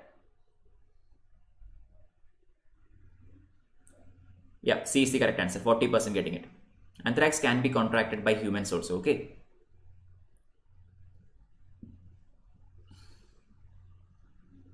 17th question.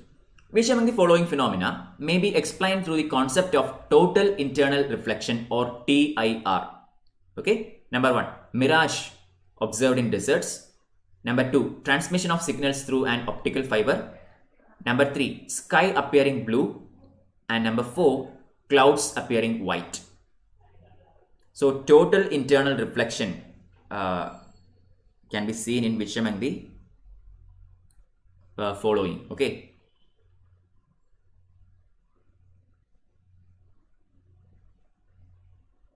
So that is a pretty much easy question. I think you can eliminate. That is how you can answer this. Yes, option A is the correct answer. 1 and 2 only. 50% got it. Very good. Very close contest between all of them now. Okay, everybody is delineated between, using a very small margin. Question 18. Hera mission launched by European Space Agency ESA is related to what? A. Solar wind analysis. B. Jupiter probe. C. Asteroid deflection. D. Space observation. Okay, the Hera mission or the Hera mission, whatever. Okay, launched by the European Space Agency is related to which among the following? Solar wind analysis, Jupiter probe, asteroid deflection, space observation. Choose the correct answer. Please join the quiz using the code 699075. Okay, the quiz is happening in Unacademy learning app. Kindly join the quiz.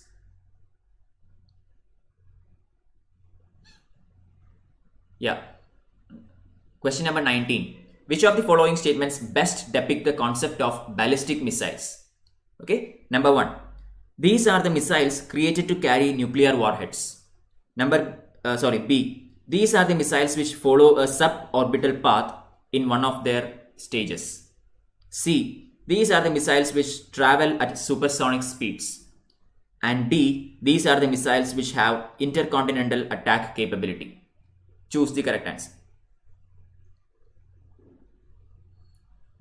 So 5 more seconds remaining. Easy question, I think. Very easy question. In order to participate in this quiz, please download Unacademy learning app and enter the quiz. Okay, click the test tab here, hit the join quiz button and enter the quiz code 699075. So yeah, Sri Sindhil Devi is still topping with 734 points. Very good. Question number 20. Recently, there has been a concern over this short supply of a group of elements called rare earth metals. Why? Okay. Statement number 1. China, which is the largest producer of these elements, has imposed some restrictions on its export. 2. Other than China, Australia, Canada and Chile, these elements are not found in any other country. Number 3. Rare earth metals are essential to the manufacture of various kinds of electric items, and there is a growing demand for these elements.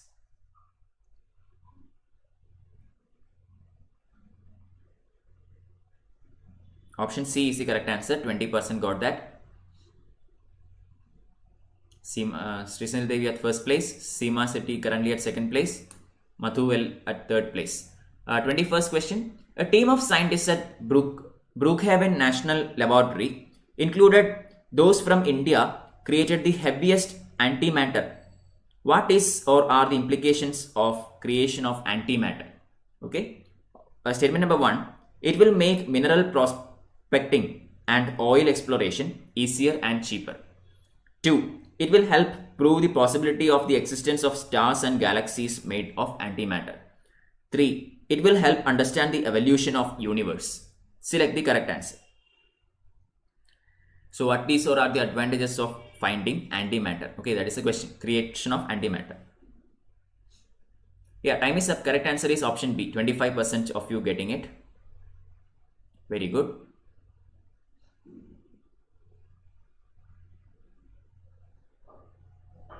Twenty-second question. Consider the following statements regarding Voyager 2 mission. Okay, Voyager 2. It is the second spacecraft to have visited all 4 gas giants: Jupiter, Saturn, Uranus and Neptune.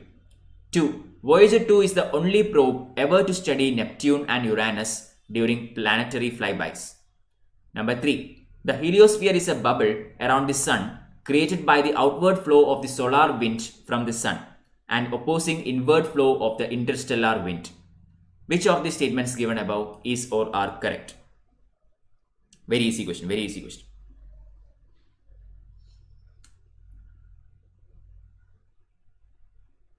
Yeah, correct answer is option B. 50% of you got that correct. Very good.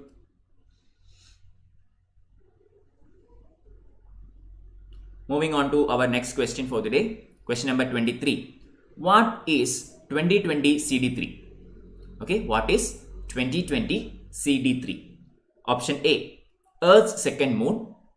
Option B, newly discovered planet with conditions similar to Earth.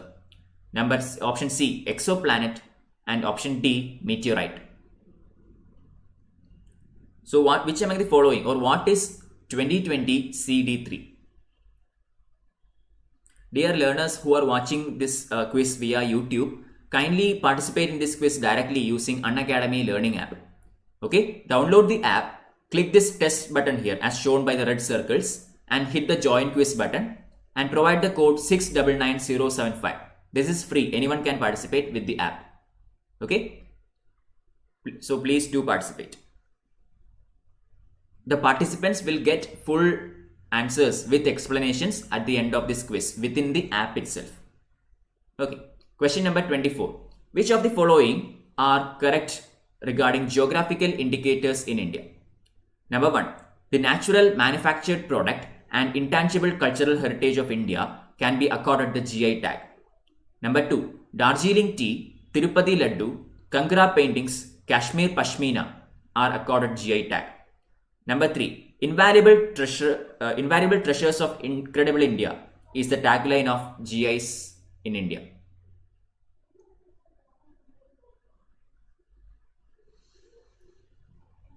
Correct answer to that question was option A, 20% getting it.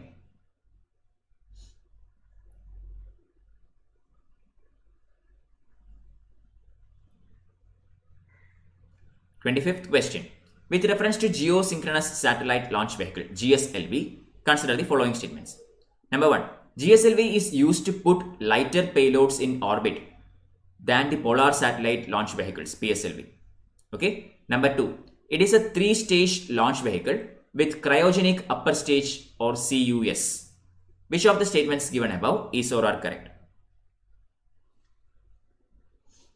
Regarding the Geosynchronous Satellite Launch Vehicle, GSLV, choose the correct answer.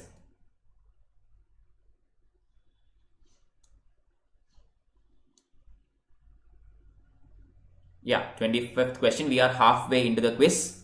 Yeah, 50% of you got that correct. Very good. Sri Sendil Devi still leading the quiz. Close contest between other participants. Question 26 is on the board.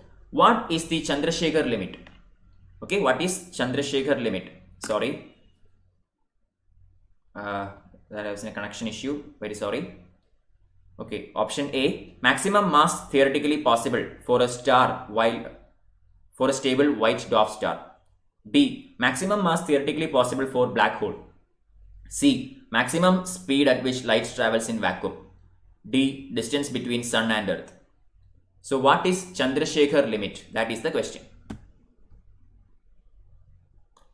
Give me a second, there is something wrong.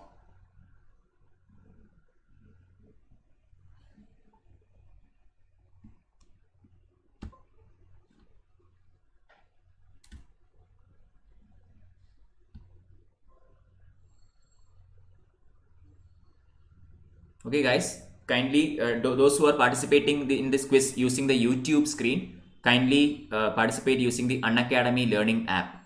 Okay, download the Unacademy learning app from Google Play or App Store and participate in this quiz. In order to do that, all you have to do is click the test button underneath the app and hit the join quiz button. Okay, and provide the quiz code 699075. So today's history theory sessions are completed earlier, and this is the second part of this session that is dealing with science and technology quiz as announced yesterday. Okay. Question 27. Still there is some issue with the screen. Let me see if I can fix it. Give me a moment guys. There is some issue with the screen here.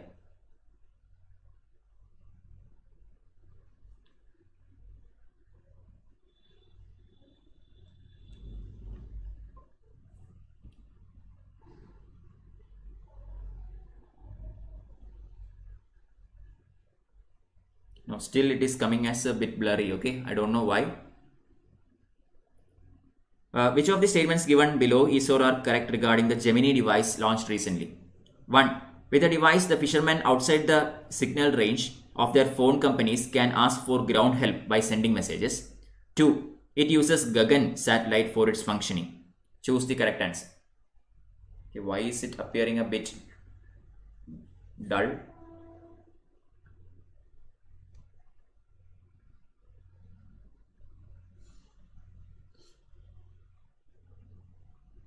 Yeah, correct answer. Nobody got that.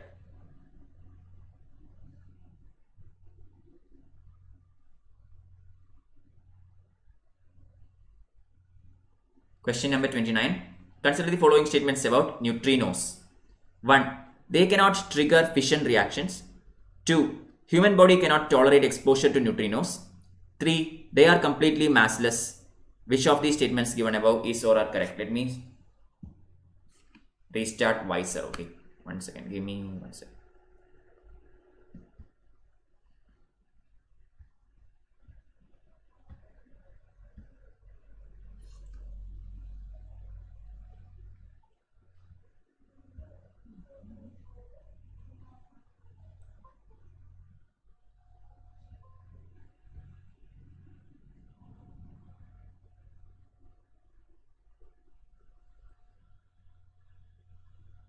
Yeah, now it's okay.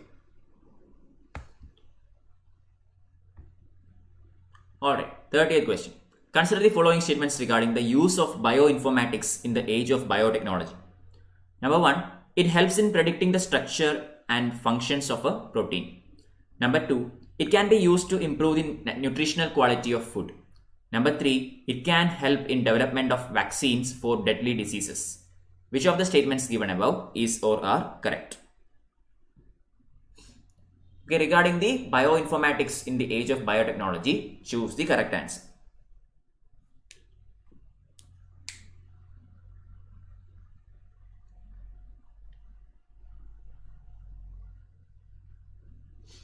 Question number, option D is the correct answer.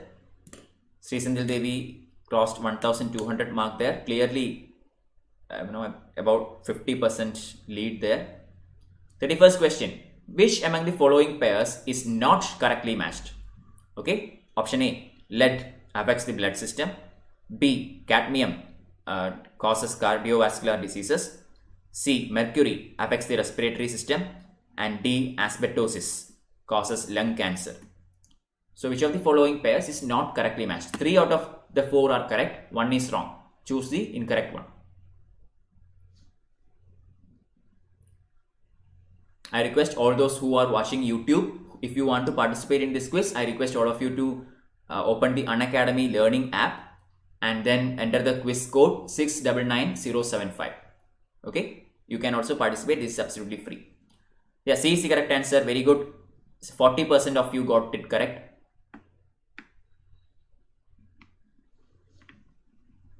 Moving to our 32nd question. Consider the following statements about magnetosphere multiscale mission. Okay, it investigates how the Earth's and Mars magnetic fields connect and disconnect. Number 2, the mission uses 4 identical spacecraft flying in a pyramid shape to measure magnetic field lines and charged particles in 3 dimensions. Which of the statements given above is or are correct? Hello Niggamu, tomorrow which chapter you will teach? The next chapter, okay, after Vijayanagara Empire, what is the next chapter in the 12th standard textbook? That chapter. I did not look at it. I go in a series, okay. I started from standard 6 NCERT history and I am completing it as a series. One chapter after another, it goes on like that. So tomorrow, the chapter after the Vijayanagara kingdom, whatever it is, I will take. Question 33. Consider the following statements regarding the World Health Assembly that was in the news recently. Number 1. The World Health Assembly is the decision-making body of WHO. Number 2. The Health Assembly is held annually in Geneva, Switzerland. Choose the correct answer. If you want, I can look at and tell you at the 8 PM class. Okay. Good afternoon, Ronak Gupta. You can also participate in this quiz, okay? Please download the Unacademy learning app, and in the app, go to the test bar here and click the join quiz button, okay? And enter this code 699075 so that you can also participate. Alright. This quiz is happening in the Unacademy learning app. Okay. Question number 34. Which of the following statements best describes carbon fertilization? Option A. Increased plant growth due to increased concentration of carbon dioxide in the atmosphere. Option B. Increased temperature of earth due to increased concentration of carbon dioxide in the atmosphere. Option C. Increased acidity of oceans as a result of increased concentration of carbon dioxide in the atmosphere. And last option, adaptation of all living beings on earth to the climate change brought about by the increased concentration of carbon dioxide in the atmosphere. Very lengthy options. Okay, Niggamu, thank you for looking it up. Okay, then that will be the chapter I will be teaching tomorrow. There are 5 chapters in this textbook. Okay, in the part 2 of this textbook, there are 5 chapters. This one, Vijayanagara Empire is the 3rd one. So 4th one will be taken tomorrow, and the last one will be taken on Monday. Okay, and after that I will start the part 3 of this textbook. Again, there will be 5 lectures in that. Okay, question 35. With reference to India's satellite launch vehicles, consider the following statements. Number 1. PSLVs launch the satellites useful for Earth resources monitoring, whereas GSLVs are designed mainly to launch communication satellites. 2. Satellites launched by PSLV appear to remain permanently fixed in the same position in the sky as viewed from the particular location of Earth. 3. GSLV Mark III is a 4-stage launch vehicle with the first and third stages using cryogenic technology.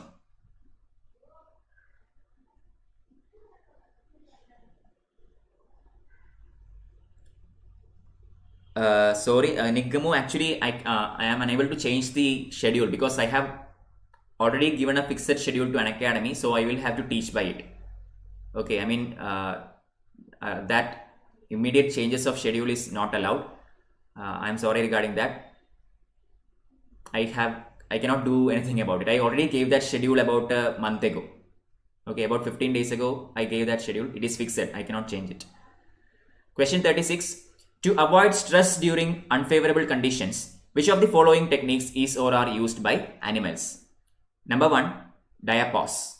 Number 2, aestivation. Number 3, hibernation.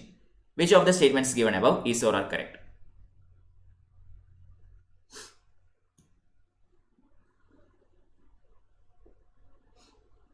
Yep, very good.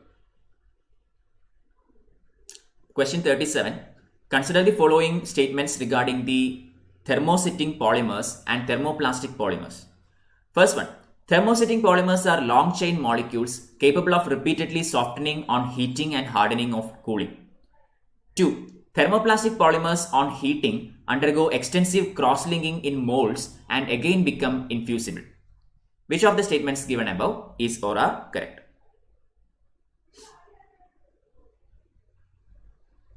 Thirty-seventh question. We have 50 questions.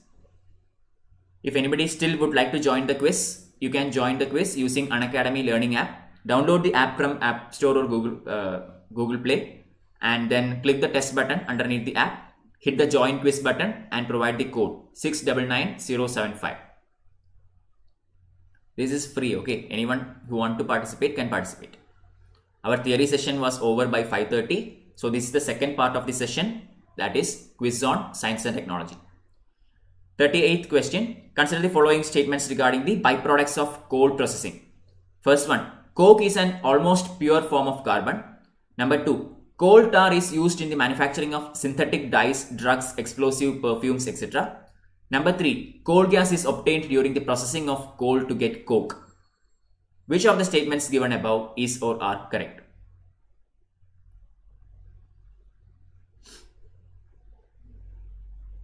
We have 12 more questions to go after this. Time's up. Correct answer option D. Yes, 40% of you got that right. Very good, very good.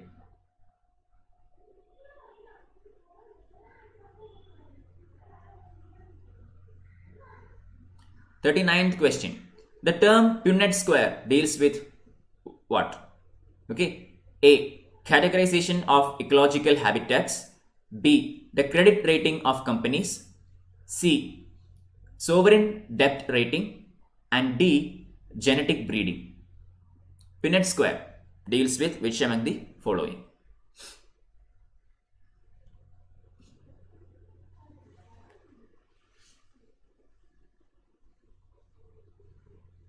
Easy question. I mean, no, I mean, if you know it, it is easy. Otherwise, guessing is a bit difficult, I think. 39th question. Yeah, time is up. Correct answer is option D, okay? It is regarding genetics. So, Mamata Gupta moving on to the third place there. Very good. Sri Sandhil Devi still leading. 48th question. Which of the following statements regarding the Akash Mk1S is correct? Option A. It is a surface-to-air missile which can neutralize advanced aerial targets. Option B. It is a surface-to-surface missile and it is thought to be one of the world's fastest cruise missiles. Option C. It is an air-to-air missile which has a range of around 300 kilometers. And option D. It is a guided bomb which is meant to precisely hit a designated target to minimize collateral damage.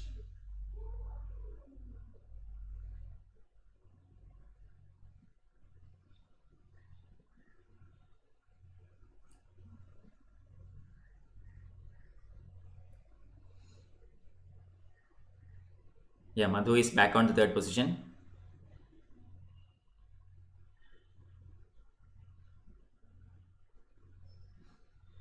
Question number 41. Bagasse can be used to manufacture dash. 1. Biofuel. 2. Paper. 3. Fertilizers. 4. Sugar. Select the correct answer. Okay, bagasse or bagasse can be used for the manufacture of dash or which among the following? Biofuel, paper, fertilizers, sugar.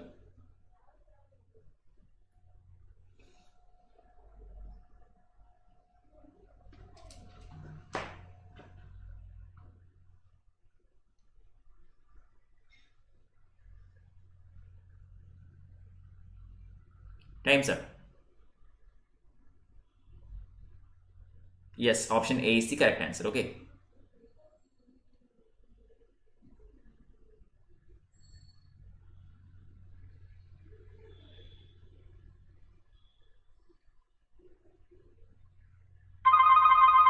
Sorry regarding that. Is the app stuck? Oh, I'm sorry. I think the app is a bit stuck now. Let me just try to fix it. Give me a moment.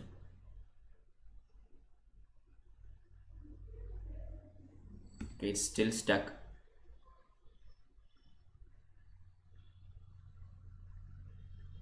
"40-second question is going on. 1 minute. I'll fix it. Yeah. Okay. Alright, now we are looking at the 43rd question. 40-second question is completed. So Sri Sandhil Devi is still leading the quiz with 1383 points. Second place we have Seema Setti and third place we have Mathu L. Okay. Now we are moving on to the 43rd question. 50 questions are there. 43rd question. Apart from HIV/AIDS, diseases that can be transmitted by sharing used needles are dash. 1. Diarrhea. 2. Chikungunya. 3. Hepatitis C. So sharing of needles can cause which of these diseases apart from HIV/AIDS?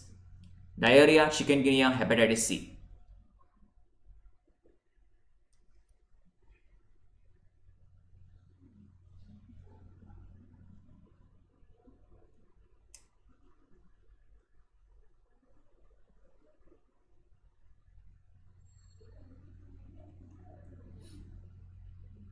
Yes, option C is the correct answer. Very good. 44th question coming up.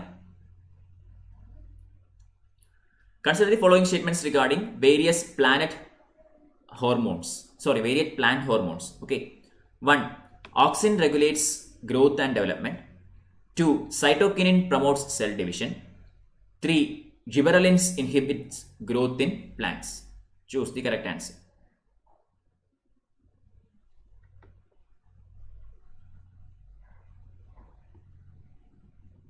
10 seconds remaining.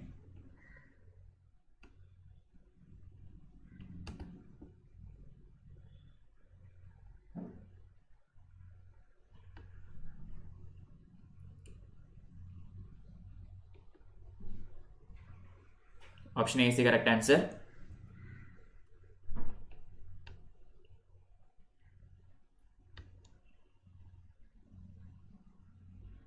Forty-fifth question. Litmus can be extracted from dash.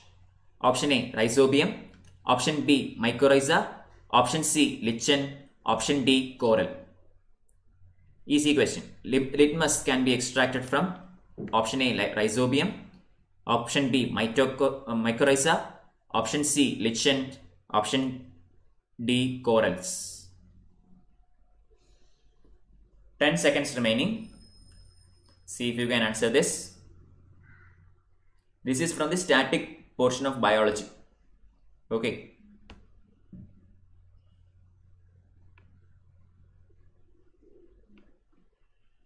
Yeah, completed. Option C, correct answer. Very good. Lichens. Okay. Seema Sethi back at the second place. First place is almost fixed now. It is a contest between second, third going on. Question 46. Consider the following statements about International Thermonuclear Reactor, ITER. 1. ITER will produce more energy than the energy required to operate it. 2. China and India are not among the countries collaborating in the ITER project. 3. ITER will be built largely through in-kind contributions from the participant countries.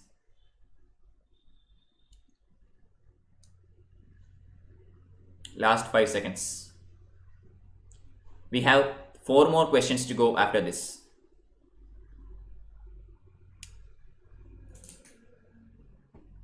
Time's up. Option A, correct answer. Very good. Madhu back at the second place. Seema Sethi at third place. Very closely contested battle there. Question 47. Consider the following statements regarding hemophilia. 1. Hemophilia results in people fearing red color pigments like blood. 2. It is mostly an inherited genetic disorder that is more common among men than women. 3. As of now, there is no cure for hemophilia. Choose the correct answer. Pretty straightforward question regarding hemophilia.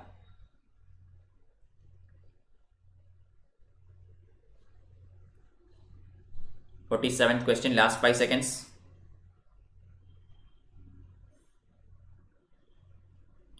Time's up. Correct answer to 47th question is option A. 20% getting that.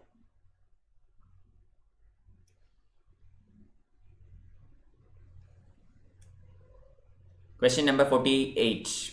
Last 3 questions. Okay, which of the following is or are correct about Hansen's disease? 1. It is a chronic progressive bacterial infection.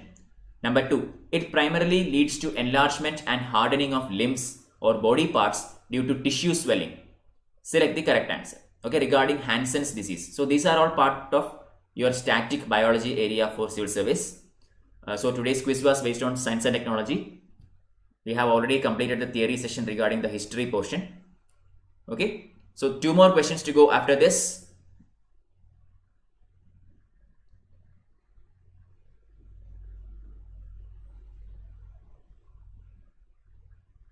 Yep, time's up. Correct answer to that question was option A. Nobody got that.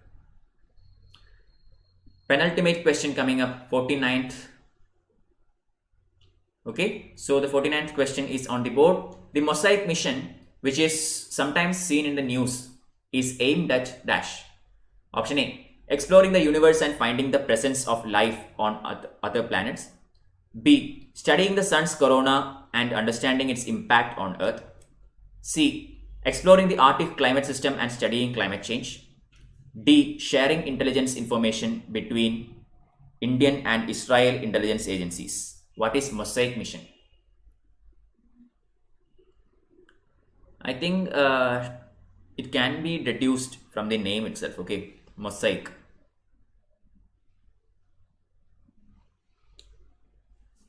Yeah, time's up. Correct answer was option C. Last question coming up. Last question for the day. With reference to the 30-meter telescope, TMT, that was in the news, consider the following statements. 1. It has been designed for near ultraviolet to mid-infrared observations. 2. It is an international project being partly funded by India. 3. It will enable scientists to study gravitational waves from massive objects far away. Select the correct answer using the codes given below.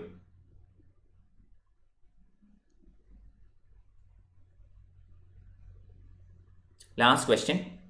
We have 5 more seconds and we are done.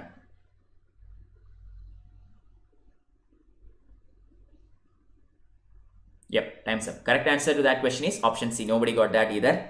So that's it, guys. We have come to the end of this quiz. That is the second part of this session. Today's winner is again Sri Sendil Devi with 1581 points.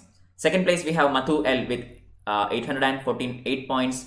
And at the third place we have Seema Shetty with 812 points. We have Mamata Gupta with 704 and Saubhagya with 365 points. Congrats to everybody. Learn from it. If you want to watch the solutions, just click the solutions tab adjacent to the leaderboard and you can see all the questions once again.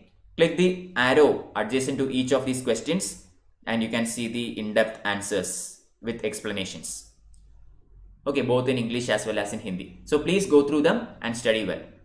Okay, so that's it. We have come to the end of this session. So please understand that using my code MSRW1, you can avail 10% discount in any Unacademy subscriptions.